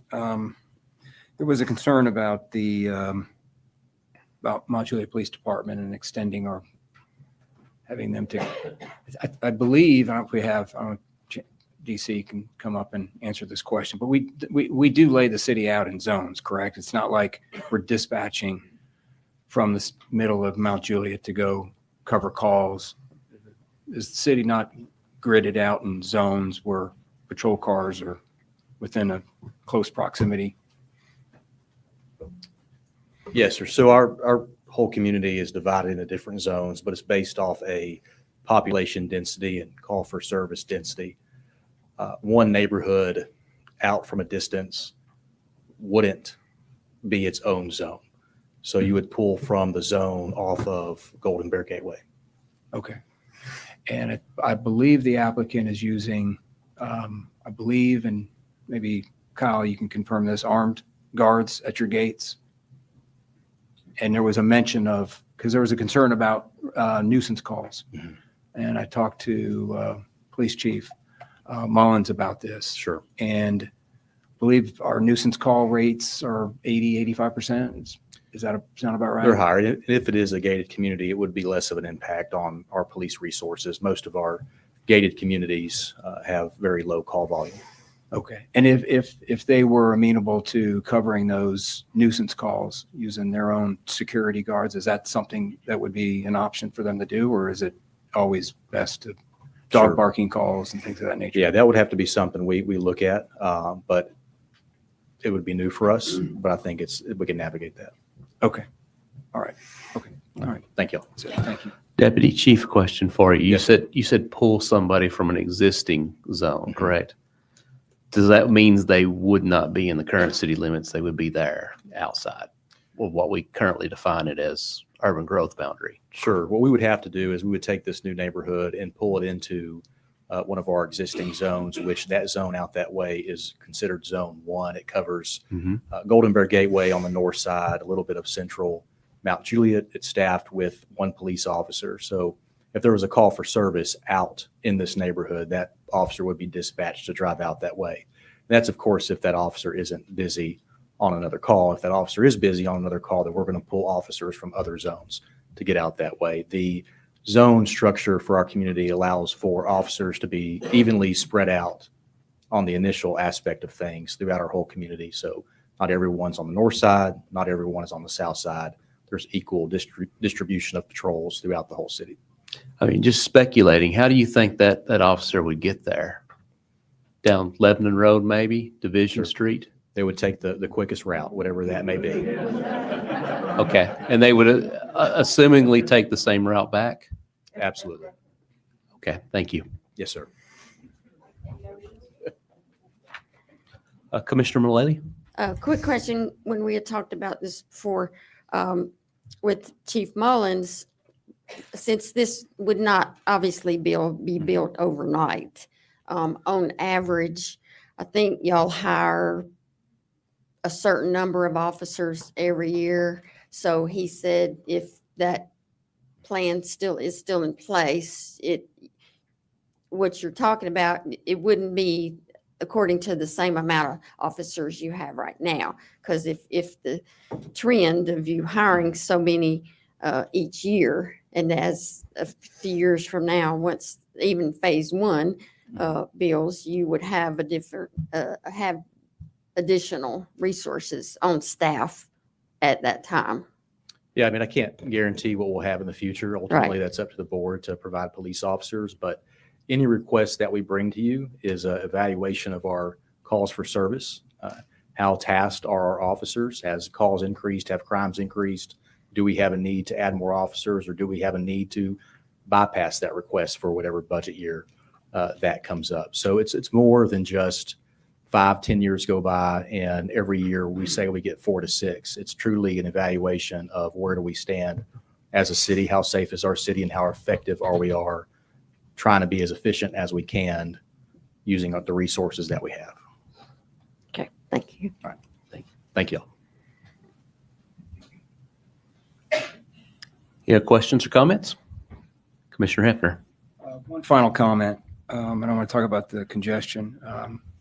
By show of hands, who travels down Mount Juliet Road and South Mount Juliet Road to Providence? Okay. I'm sure you experience a lot of traffic on that road, correct? I avoid Providence. Yeah, you go to Lebanon. Yeah, I mean, I've taken alternatives to Providence myself that go outside of the city limits. So please let the commissioner speak. a couple of years ago, and this is going to be my last comment on this, my West Elementary School is West Wilson Elementary and Mount Juliet Christian Academy and Stoner Creek. Those are 3 schools that sit on Mount Juliet Road. There's a project that I opposed because of the congestion on Mount Juliet Road and the dangerous road that is East Division. 600 households right behind Valley Center. This project wasn't being built over a 10-year period of time.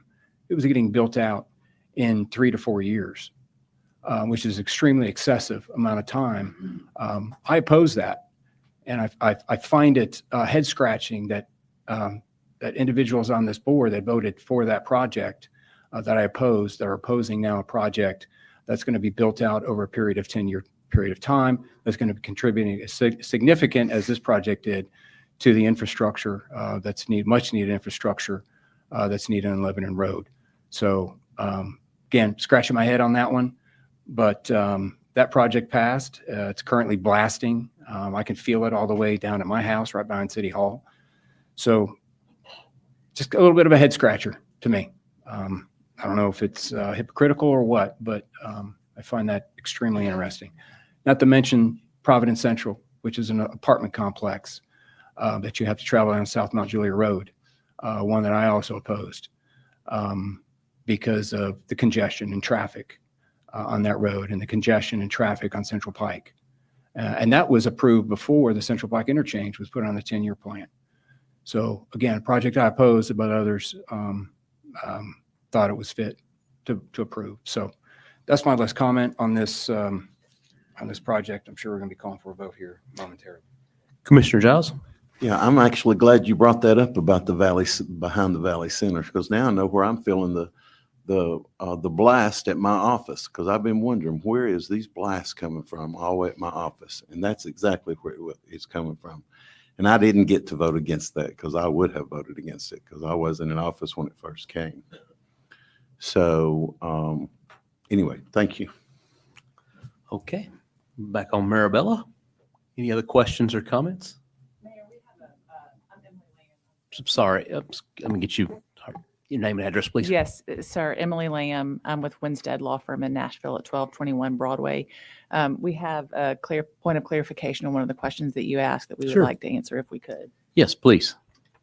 The question you asked was, do we have to haul any debris off-site, get on any roads? This has all been worked out with landowners, okay? There will be no off-site trucks leaving the properties for the debris haul off. Everything's going to stay on site. We've worked out with Mr. Bradshaw. Everything's going to be stored on his property. We would be bringing in rock crushers, crushing rock. We've agreed to put some, a couple roads in on the rocks that whatever is left over for him. My experience, and the question was asked is, can we run this within a 20-foot span? My 40 years, I've run pipelines all over America, gas pipelines. That's what I do. High pressure gas pipelines, up to 1440 PSI. If you don't know what that means, that's a lot. The sewer line, what we're running is 0. So a line of this nature, bringing it through is very safe. Also, the agreement we have with Mr. Bradshaw is no blasting. So there could be no blasting through here. And that's why I say I understand everyone and I feel everyone. I mean, without us, things are going to change significantly. You're not going to get a red light at the end of Beckwith Road. You're going to keep continuing about these traffic studies, and sooner or later, somebody of higher power and arm is going to come through, and it's not going to have the compassion that we have coming through here. So we just actually please take that into consideration, and we can have more studies, we can have more talks about this, but I can absolutely see blasting as an issue, and we're not doing it on Mr. Bradshaw's property. I understand. Thank you for the clarification on that. And I assume that the parsonage that's going to cross through Stone Hollow, you're just going to carry the dirt that's taken up east and then store it on the Bradshaw property. That's what we would be doing. What we'd be doing is starting at the Bandway, and we would work our way back into a, marking 20-foot easement, working with the trails, keeping the trails as they need to go. And we would work from Stone Hollow back to Mr. Bradshaw's, and we would be storing, Store everything there. Store everything there. Makes good sense. And then we would work our back way. So once we got to Mr. Bradshaw's property, we're not going to dig the whole line up. What we're going to do is, the plan is to get to that point to Mr. Bradshaw's, and then backfill it and take care of Stone Hollow, get the grass, get everything replanted as quick as possible. This is not a big task for us. It sounds like you have a good plan on that. Now there is a walkway that goes through there, a paved trail. I don't know if the plan is to just avoid that or just repair anything that's encountered along the way. I would say D, all the above. Whatever it takes to repair it, to avoid it. We want to stay as close to the creek as we can, and take care of the neighbors of Stone Hollow. That's our plans. I think another concern was voiced about a manhole there. I wouldn't anticipate a manhole being there because it was concerned about it being above the flood level. Maybe that's a question for staff, but we're not going to. Will we require a manhole through there? Let me get my. Mr. Mayor, I've also got, after staff answers, we have another engineer here who can answer Sure. that question. There's an existing manhole that would be the tie-in point. Correct, but That was the reference. there's a, and you're referring to the one by Golden Bear Gateway that they would tie into. Correct. But I think the concern was raised that floodwaters might rise where the walkway and stuff is through there. And that's the way I interpreted the comment. And I think it might have been alluding to the manhole's got to be above the flood level. Are we going to require a manhole to be put through there? It will be required by distance. Okay, makes sense.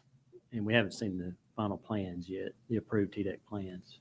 But with 1.5 miles of sewer line, there's going to be some manholes along the way. Yes. Okay. Many. We don't know exactly where, but they will. There's a lot of turns also that will require them. Gotcha. And Shane, did you have something to add?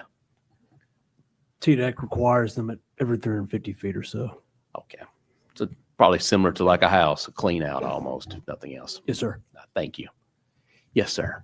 I was just going to add, I mean, when you have sanitary manholes in floodplains or areas that have high water, I mean, a lot of times you can do a watertight casting, so you don't have to raise the manhole above that elevation. So it's at ground level, just has a special casting. Yeah. So. And I mean, I've seen them before too, like walking around like river walkways and like, what's that thing? So that's good to know we have options. Question about the sewer. Is there any other consideration or any other options for sewer tie-ins? I mean, we looked at probably 6 other locations to tie into. And I mean, we've been working with staff on this for well over 18 months, maybe longer. And this was the location that was deemed most appropriate, that had sewer capacity. And obviously there was some thought of it going in the past in this general direction with the easements that are there. Is there a shorter access point to get to the sewer line? Not that I'm aware of. So this is the shortest connection point? That's correct. Okay. And we also were wanting to make sure that we, could put a gravity sewer in, rather than, pump stations and force mains and things of that nature. Okay. Commissioner O'Leary. So that we can have a full BLC vote, a motion to defer, I guess it would be the last what is the date of the last meeting in October? 27th, October 27th, so that hopefully the vice mayor can be back and we can have 5 people voting rather than just 4. I'll second that. Oh, Sorry. One of the reasons we wanted to request a deferral as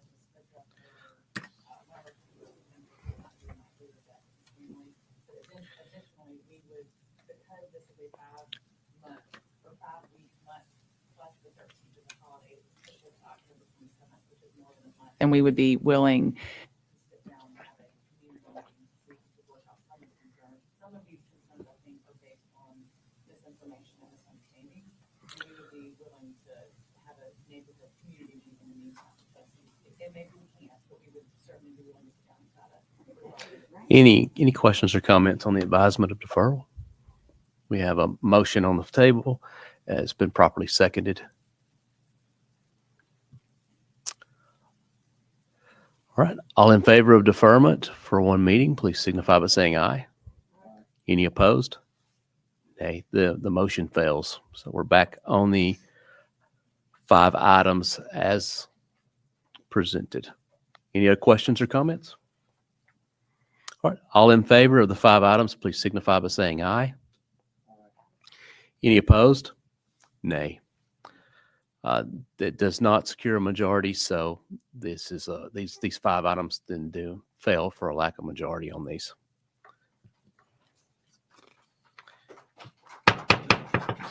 Excuse me.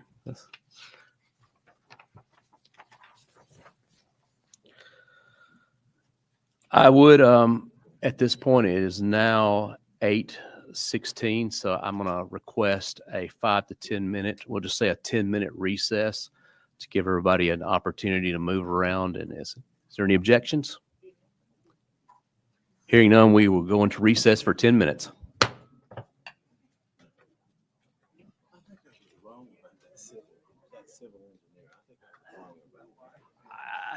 You've convinced me. Well, I don't.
We're ready to get started. See- I know I've got the armor that pinned to my wall. Just every once in a while, I'm like, okay. Put on the breastplate of righteousness, the foot shoes. Yeah.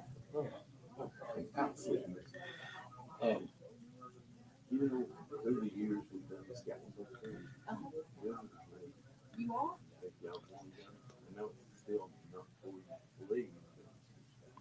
When is it?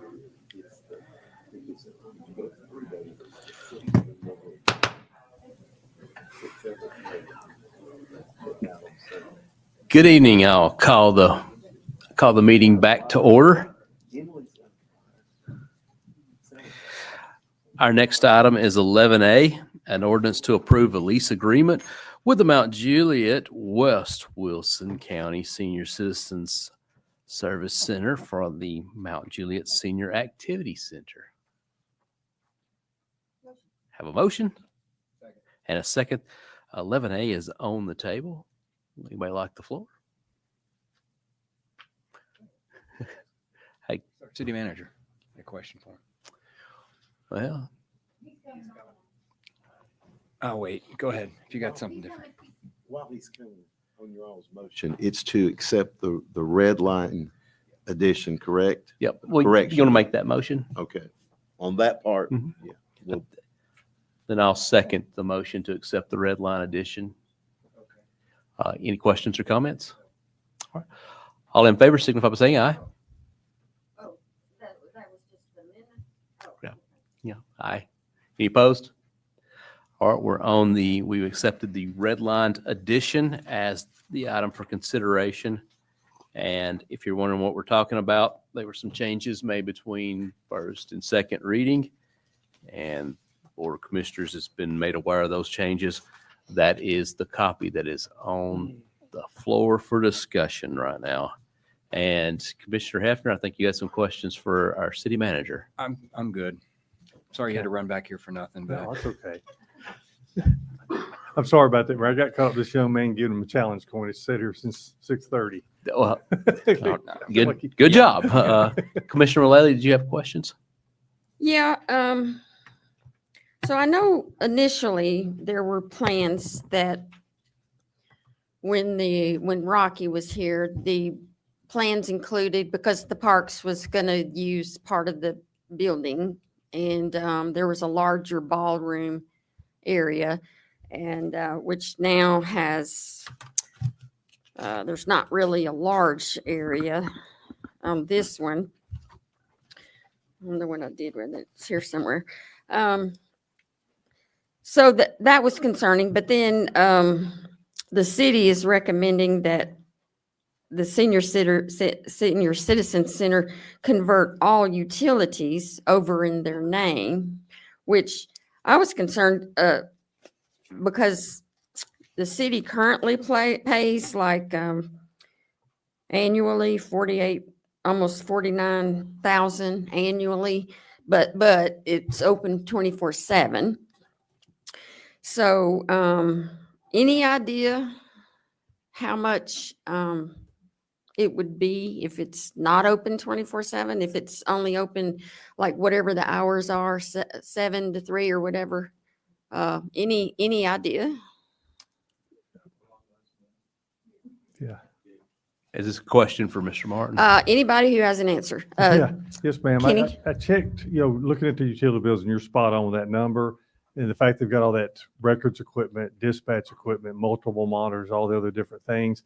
I heard Mr. Porter speak and say substantially less. We're hoping at least half of what it is to now. If we're just speculating based on it's a 24-hour operation, lots of folks coming and going, doors open, unlike what it'd be during the daytime. And that's how we arrived at that number. All right, and how are we going to distinguish between, because they're not going to use the courtroom, so how are we going to distinguish between if we have to use the courtroom or, how are we going to break that down? Another great question. We were saving the room just in case in the future we were to need the room. In other words, if we outgrew the space here, because so much was put into that room, reason we went away from using the other room we were talking about is there'd be a lot of setup and tear down. And when I talked to Rocky at the time, they decided that based on what it was going to cost, $800,000 to $1 million, because the entire inside of the building, for the most part, where the courtroom is now, all the utilities and plumbing, all that would have to be moved.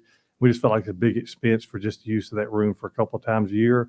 So at that point, we decided let's maintain the courtroom to where if we ever moved the Board of Commissioners chambers there or used it for a town hall meeting or meeting room, let the seniors use it every day. And then we could always let them know ahead of time, which would be rare if ever, because we've got plenty of meeting space. Ahead of time, they could put us on a calendar if we ever had to use it. I just don't envision that happening, which is why we simplified to say it's probably just easier just to put everything in one name. So, all right, so in the interim, the senior center can use the existing courtroom for the senior activities until such time that we need the space. So really, if they, I don't know if they really need that space or not, but say if they don't, you do, okay. Because I was thinking if you didn't, how would you split the utilities that way? Because they would be paying for heat and air in that area anyway. Yes, ma'am. All right. And that's an excellent point. And what we thought if that ever did come out, the fact we were looking at possibly doing a new city hall, I thought, you know what, with the build out space we've got at Clemens Road, we may not ever even need the room. But if we ever did, then we could always come back and readjust and say 25% of the buildings being used by the city, we could take on 25% of the utilities. All right. My concern is, say if it's half, which $25,000 a year, which is more than they're paying now. So they pay about, no? According to the email, I guess. Well, according to Mr. Porter, the senior center currently pays about $15,000 annually for utilities. So if the almost $50,000 is expected to be half, that's about $25,000. So wouldn't that be $10,000 more than you're paying now? Let's get, can we get a representative up here, please?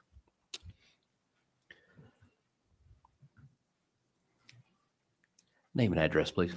Rob Porter, 728 General Kershaw Drive. I serve currently as the board chair for the senior center. Okay, so if you're currently, according to this, if you're currently paying $15,000 a year for utilities, and the whole thing is converted in your name, which the city, so if it ends up being half, wouldn't that be $10,000 more than you're paying now? We probably are spending anywhere from 15 to 20, depends on what all you include. But at the same time, we're actually going to generate significant more usable space, which if you equate it, we're going to be saving money. But if you go by a square foot basis, what we're going to be spending on utilities and trash and everything else we currently are spending will be less per square foot than what we're using, because we're going to gain so much more square footage. Okay. We're prepared to increase and pay our bills if that's the route we're going. We're in agreement with the current lease as it's been marked up. The only thing you made a comment, Commissioner Mullally, number upper meeting room 148 and meeting room 149, just add the city/lease to those two rooms, and that'll take care of what you just brought up about in the interim that we use those rooms also. So okay, everything else we're in agreement with. Okay, so you are agreeable to Yes, ma'am. have the utilities in your name and pay the bill. Okay. Well, one thing that I failed to bring up the last time when we spoke about this, for the record, the Citizen Center, the Senior Center actually has right now plans on spending probably right at $1 million of improvement money to this building that I actually failed to even bring up last time. So we feel like we're being a pretty good partner in this. We obviously are going to get a lot out of it, a lot of expanded programs, more members. The service to the seniors in this city will go up exponentially from what they got now. So we're ready to go. Okay. All right. I will, if you follow along, I would happily announce that, like on page 3 and stuff, as part of these Camp David Accords that have occurred here, We have decided who will be responsible for the janitorial closet and stuff, so lose no sleep over that. I did also want to add one thing, and just a point of expectations here on it. I think moving these meetings to that space for a lot of the reasons that were voiced in the city hall thing for us, safety, ease of access, number of seats, capacity for that should be something that's explored as quickly as it could be possibly done once construction is through in that area. That's not necessarily tied to the lease, but just so we're on the same page. Mr. Martin. Mayor, I want to thank everybody because I know, like I said, Commissioner, I appreciate. I think those are great questions, and we've been working diligently with the senior staff, which is absolutely phenomenal. The seniors, of course, Mr. Porter, the team. And you're right, if we come back at some point, revisit that and utilize that room, which I think would be smart, because if City Hall doesn't come about for some reason or another and the commission votes against it, then we got a safe place that you could meet and access to the back, plus access directly to bathrooms. So it gives us good backup. And at that point, I can promise you, I'll get with the senior team and Mr. Porter, and we'll come back with a change up in the lease. I just want to make sure, because the information I had said the senior center was willing to contribute $7,500 a year. So I had concerns that it was going to be $25,000. Okay. That's part of the negotiation. All right. All right, any questions and comments? All right, all in favor of the ordinance as once amended, please signify by saying aye. All right. Any opposed? Any abstentions? 11A does pass. So congratulations. Thank you all I know very you've much. got some work to do for as get some construction underway and discussions about your current location. So hopefully this gives you a path to go down and steady guidance straight ahead. Next item on the agenda is 12B, an ordinance to amend the fiscal year 2025-2026 budget ordinance 2535 to transfer personnel funds from the police department to the executive department. Hear a motion? And a second. Questions or comments on 12B? Commissioner Mullally, you were recognized. All right.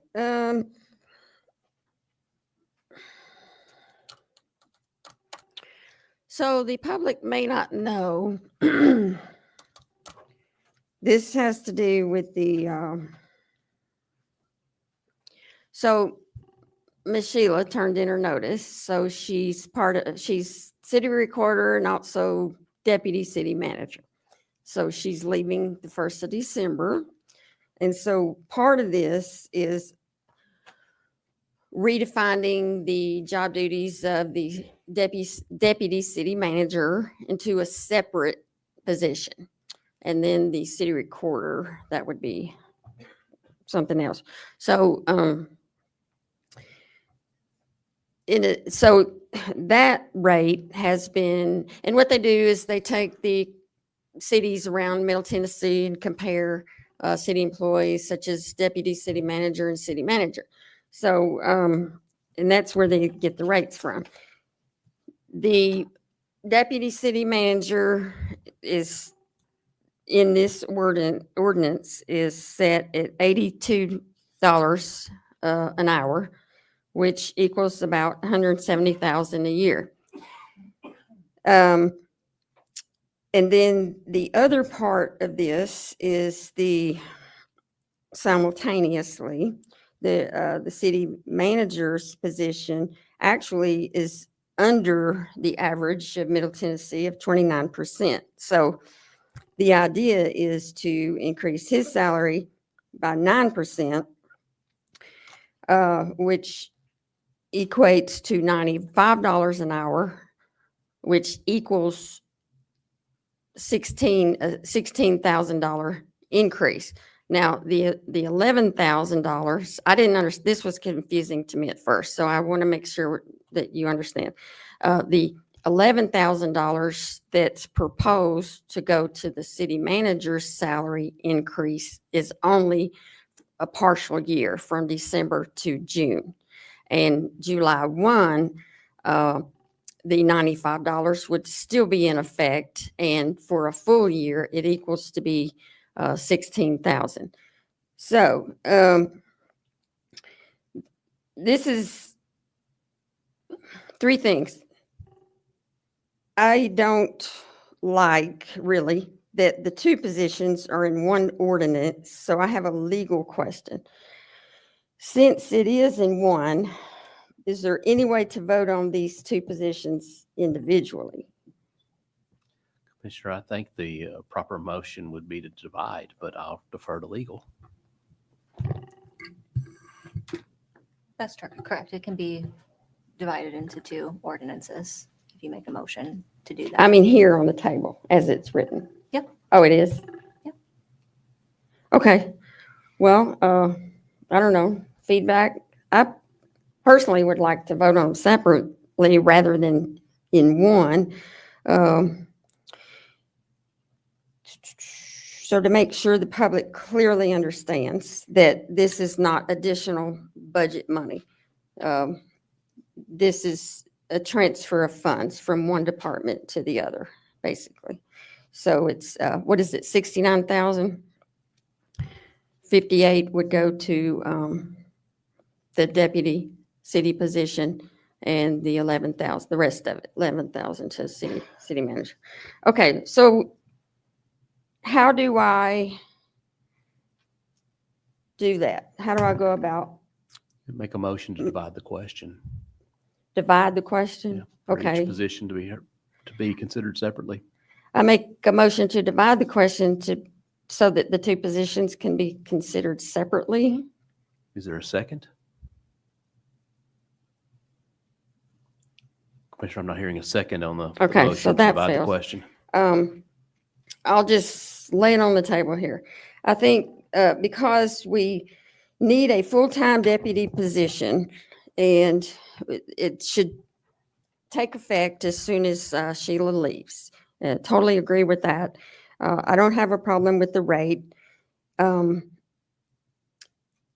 this would assure that you would get the best person for the job. So I do have a question. What is the plan if this were to fail? Kenny? Mr. Martin? Mayor, Vice Mayor, Commissioner, if it was to fail, then the pay would stay at the current rate, which is what Ms. Sheila makes now, and we would post it at that rate. But we can't post a position until we know what the set rate is. And so basically, I would post the position as is in the current pay rate, and then that would be our pool to choose from, whoever applied at that rate. The downside of it is the second highest ranked position in the city would be much less than some other departments, so they probably wouldn't apply. Thered be other department heads that wouldn't apply if it was an internal hire. All right, and so $95 an hour going into next year's budget, that would be a difference of, if you're transferring 11,000, that would be an additional 5,000 to come from where? When next budget comes up. I'm sorry, I'm not understanding the question. But I mean, the general fund? All right, so She's asking where the money would come from. where the additional 5,000, You jump in next year's budget or Yeah. this budget? no, not this one. The Yeah, 11,000 it'd be is just a Yeah, transfer. it'd be general fund. So general fund, that would be, is where the extra 1,000 or 5,000 would come from. So, if it does fail, so if the position is posted with the current salary, would you say that chances are you wouldn't get like your top-notch someone that you might want to hire and, come December? Yes, ma'am. If it was an internal candidate, somebody in-house that knew the city inside and out, which we tend to lead towards inside candidates simply because they've been here, they've invested their time and their life into the city. I don't know that we'd have a lot of candidates that would apply. It doesn't mean that nobody would apply. It just may be that the best of the best may not apply. And the last thing I'd hate to see is somebody from outside come into that position, which they would. I'm sure there's plenty of people that apply from outside of the city current staff. So yes, ma'am, we'd basically, that would be at the rate it would be at. Well, since there wasn't a second on my motion. What I would like to do is approve the deputy position, and because we're going to take a look at the budget again, right? Come January, mid-year, right? We have that Yeah, plan. we have a Yeah. plan. So I personally wanted to look at your position, your raise at a later time. Yeah. So I think, again, it's known that your position is underpaid by almost 30%, and this is only 9% really. I think you deserve the best. You're just the greatest. So I don't have a problem as far as that. My problem comes in because your employees did, and it wasn't your fault. Your employees didn't get a cost of living raise. So I have a problem with that. If it makes sense, I don't know how to say it because I love you, and Yeah. you know, I think you're just the best city manager the city's ever had. But that's my hang up is I just can't. I mean, I don't know the words. I have a hard time granting that right now because in this budget cycle because your staff members didn't get their cost of living raise. I don't know how to address that. So. City manager, you have Yeah. a response? Mayor, and I'm not debating at all whatsoever. I'm just going to passionately speak to my heart. When we did the budget this year, of course, there was some that got it. And it's the first year because of budget constraints, we weren't able to put it in there. And I pray daily that we're able to put that back in there. But the most important thing to keep in mind here is I didn't know that this precious lady over here was going to be retiring. So I didn't see it coming. So if there's ever a time to fix it, it's now. And I was just using it to the pay scale. And the reason is I've got a family to take care of. I'm in the latter part of my career as well. And my wife will tell you, and hopefully everybody feels this way. And I really do appreciate your kind words because as city manager, you don't always feel that way, right? Because a lot of what I deal with is negativity in a day. And my job is to keep you guys out of harm's way. And 36 years ago, I came to the city, and the last 14 years has been as city manager. And when the deputy city manager in a sister city that I don't even think is comparable to ours is making $95 an hour, basically, that's the least I feel like I should get with this situation. It came about my doing. I'm going to do everything I can to make sure we do that every day through economic development. While I come out and pick up trash because I try to save every penny I can, get everything I can donated. And this is the one time probably in 36 years that I've pleaded for myself to say, I understand. And I am very sympathetic that we weren't able to do a COLA this year. But unfortunately, like you said, it's not my fault. It's not the commission's fault. It was just the facts. But at the end of the day, this small amount of money in no shape, form, or fashion is going to break the city. As a matter of fact, just through the donations alone, it more than covers that between now and next year. And it just shows that this commission fully stands behind me and what I'm asking for that I didn't even know was coming. I understand where you're coming from, and I'll do everything in my power between now and January. And I'm hoping that the sales tax are good enough at that particular point that we can add the COLA in, because I didn't take any satisfaction in us not being able to do that, nor did the commission. I understand that. But I've never fought for myself. And in this particular situation, which I didn't plan for, I respectfully ask that you guys will take this into consideration so that they can go into effect as soon as I bring the deputy on. So we can head off onto the right path and the right direction. Plus, it gives the deputy at some point, I'm not going to be here forever, something for them to look forward to. Because the hope is if we can get the sales tax where it needs to be, then all these will go up. Because the longer my pay stays compressed, it's going to affect everybody below that. And I know, and that's nobody's fault. It takes us all to get there. So that's why I understand and I respect what you're saying, and I agree with you. I understand that, and I do. But that's, yes, sir. Okay, go ahead. Go ahead. I was going to say, let's recognize this, our deputy city manager. You have the floor, ma'am. Okay, I don't want to, I'm so sorry I've caused problems. But I'm so excited about retirement. Can you pull the microphone down? Not really. I'm sorry I've caused problems for retiring, but I'm very excited about retirement. I'm well past the age. I've been on the phone today with Medicare. But our code, we have to have a city recorder. So I'm concerned about State law. Huh? It's a state law. State law. If we just need to think about that, how are we going to pay a recorder if a deputy city manager gets my whole current salary? That's my question. You're going to have a budget amendment to pay a recorder. This money that is coming from the police department is money that was budgeted to start July 1. Those positions have not been filled. I don't believe they've been filled as of today. So this is no new money. Of course, all of this is y'all's decision.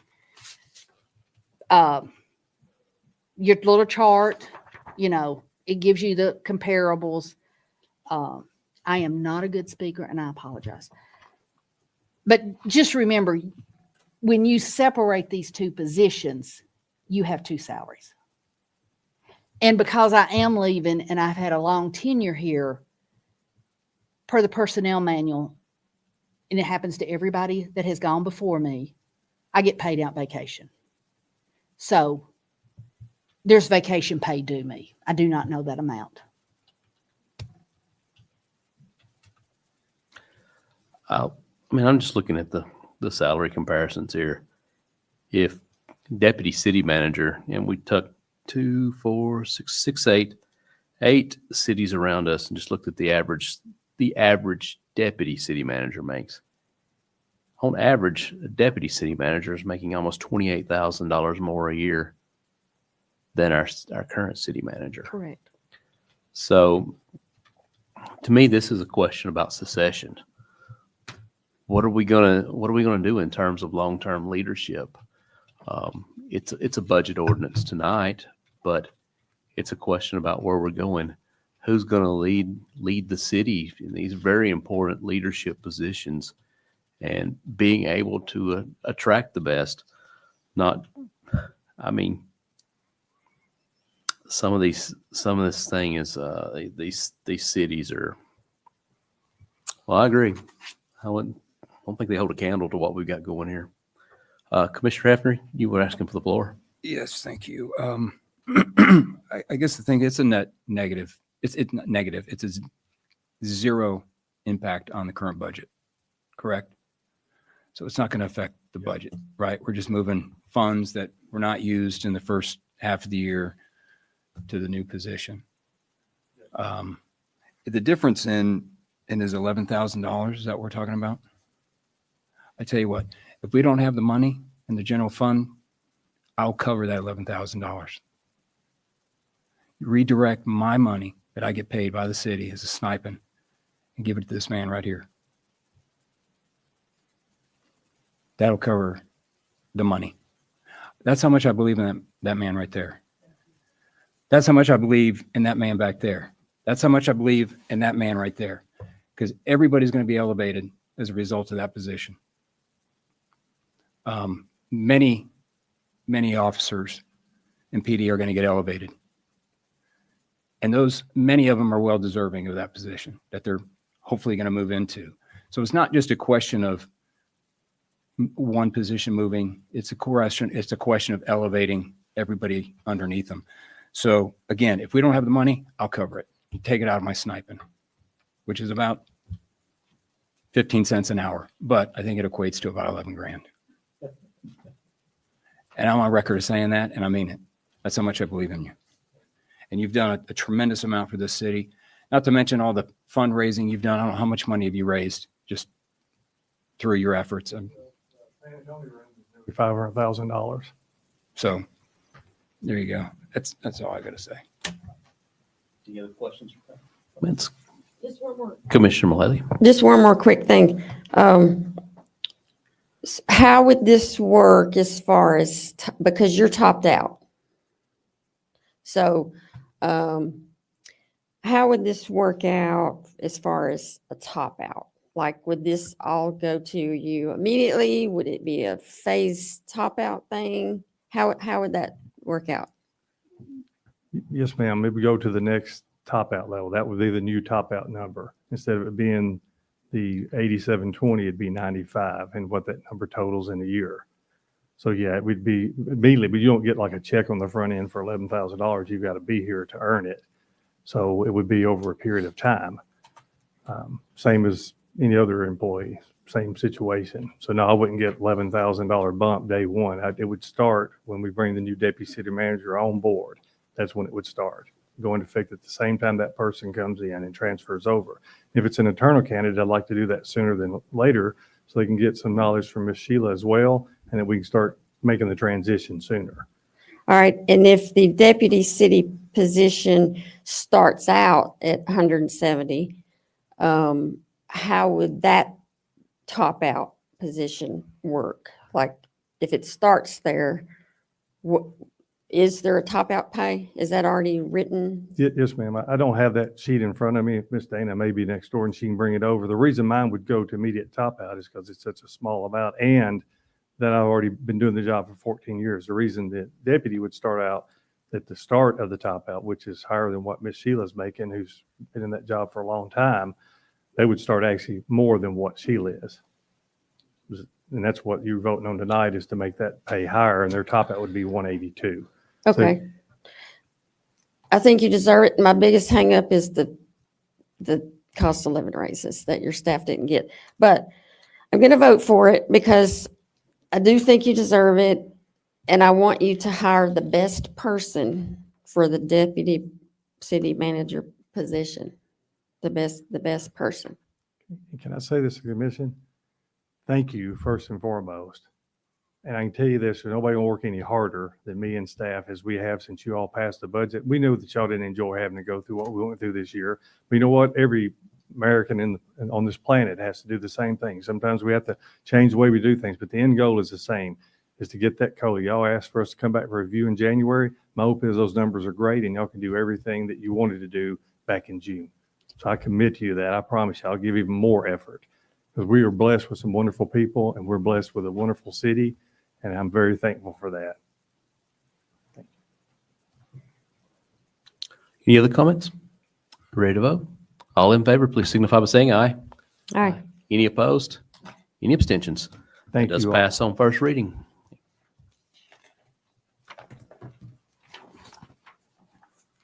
Next item is 12C, an ordinance to amend the fiscal year budget 2025-26, ordinance 2535 to increase funding for community grants. Motion and a second. The item's on the table. Any questions or comments? If I may. Yeah, Commissioner Giles, you're recognized. If I may say, Commissioner Mullally, you did an incredible job on the allocation of the funds and all that. But when I looked at it, I just, the soccer players deserve something. It wasn't your fault. You did, because I know they didn't the year before, but I just feel like we need to contribute to them too. Of course, I couldn't tell you anything about a soccer game hardly, except you kick a ball. But other than that, but they're part of our community, just like the baseball and the football and that kind of thing, the volleyball. And so anyway, that's why I wanted to bring it to see if anybody else was in agreement with me. So, Commissioner Mullally. Oh. Well, I've got a lot. Do you want to go ahead? I just have one. If you yield, Commissioner Hefner. So RTA, I noticed they're going from 30,000 to 72,000. Can you explain why the big jump? And didn't we just spend how many, $300,000 fixing their railroad over here on Mount Juliet Road? How much was that? I mean, isn't that a responsibility for them to fix? And we had to spend taxpayer money, and now they're coming back asking for over. Commissioner Hefner, just to clarify, Am I? We're on the budget ordinance for 5,000. I think you're on 12D. I'm like jumping ahead. Sorry. Yeah. Okay. All right. For some reason, I thought they were combined. Well, they're side by side, so we'll get there. Commissioner Mullally. All right, here we go. Every year we have these grants these, and then one of the commissioners it'll get, the amount will get approved in the budget. And then sometime after that, a commissioner will, go through the line items. So no one ever, for some reason, wants to do these. I don't know why. So no one volunteered. So the financial director begged me to do these, which I did. So I thought it was very fair. Our grant budget increased by $47,000. 42,000 of that goes to RTA because Commissioner, are you on the budget ordinance No, or back on the grants? I'm on the $5,000 proposed increase. Okay. Okay. So I was just saying the whole grant amount was increased by $47,000. So that was increased, and we had a little bit of extra money to go around. There was two entities that didn't request this year. So as far as this $5,000, I didn't vote for the budget, as you know, because I've been here 6 years. This is the tightest budget since I've been here. I do not feel there is any justification to pull $5,000 out of our reserves to give to a sports organization. The bottom line is the money is not there. It's just not there.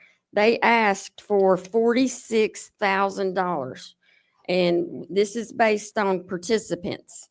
They have 916 participants in the Soccer Association. And it's broken down by 3 different rates, $25 per participant, $20 and $15. Even $15 is almost $14,000. So I'm sorry for the Soccer Association, but if the money isn't there, it isn't there. And during our budget time, when we're going through the budget, all I heard on social media is that the city has a spending problem. There is absolutely zero reason to pull $5,000 out of our reserves to give. It's just not there. There's just no justification for it, and feeling like we should give it to them is not justification. I feel bad for him. My grandson played soccer in this organization.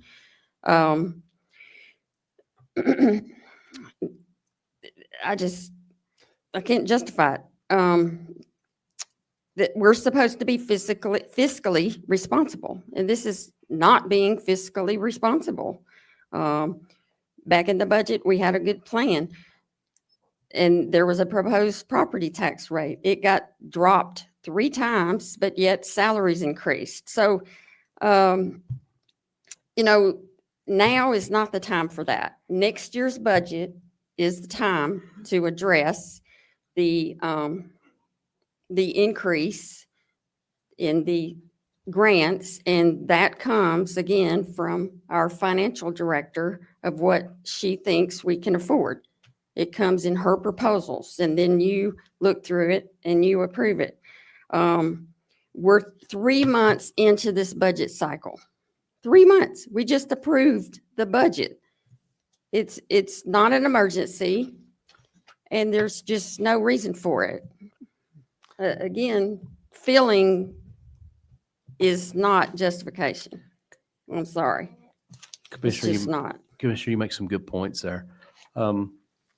What I would suggest is between first and second reading, we find $5,000 in the budget somewhere else to cut instead of taking it out of the reserves.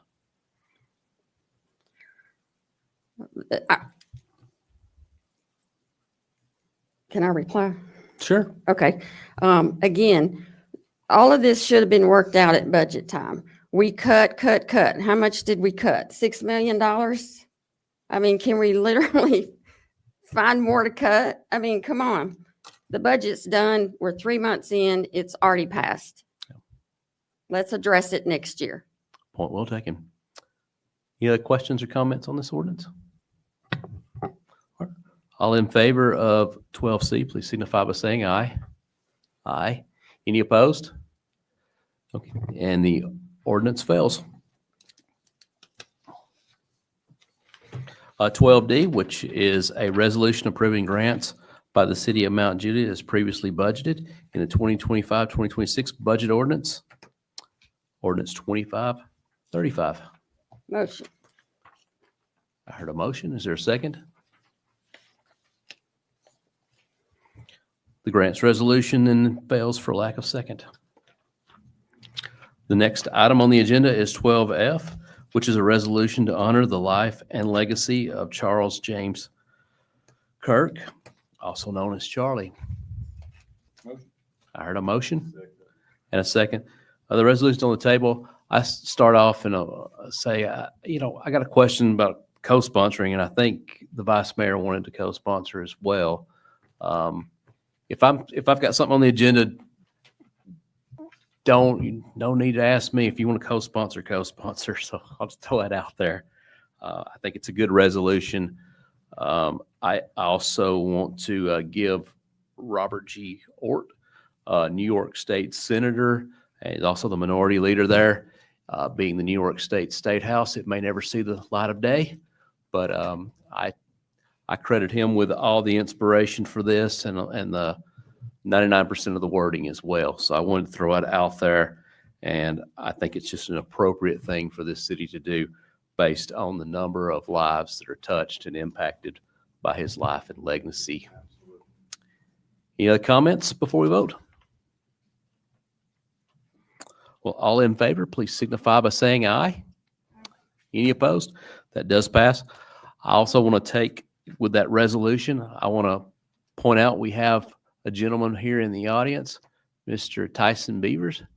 Would you stand up? This young man is part of a group that is opening the first, correct me if I'm wrong, first Turning Point chapter in Wilson County.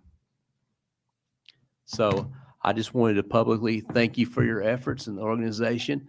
I think you have your first meeting on Wednesday. Yes, So we have our first meeting Wednesday at 4 in Mr. Kirk's room at Green Hill High School. So Club USA is kind of the college version of things. They kind of stick to the college campus. They have like an umbrella, and one of their branches is Club USA. TPUSA is the college version. So we're through Club America, which is through TPUSA. But they all still have the same morals, same foundation, all that kind of thing. nice. Well, thank you for your efforts. Yes, sir. Thank you. Mr. Martin. So I had a girl at school named Megan Blanton. She is she's kind of like the second founder. We have 4 or 3 right now. She contacted me. She texted me. She's like, "Hey, what do you think about like partnering on this?" Because she was also trying to do it. I said, "Yeah." So she had the contacts with TPUSA. I had she gave me the task of kind of trying to find backing in the city and stuff like that. So they contacted her, and we have gotten approval from head principal Kevin Dawson at Green Hill High School. And then we got a bunch of backing from a couple of Tennessee state senators and House representatives for the state of Tennessee as well. Great. Yes, sir. Very good. Have you got your approval yet for a fund for be able to accept funds? So I've not had a chance to talk to Mr. Dawson. He's kind of hard to find at Green Hill. I'm waiting on him to kind of get back with Mr. Kirk on that thing, on the donation page setup, because that has to be approved through him, through our treasurer at the school. And then any donation over $50 has to be approved by our treasurer, and it has to get an email from Mr. Kirk saying that, hey, there's this, and then it has to be approved, and then it can be sent to our account. Well, there you have it, Mount Juliet. If you want to get involved, they'll soon have a funding mechanism in place. Yes, sir. Thank you.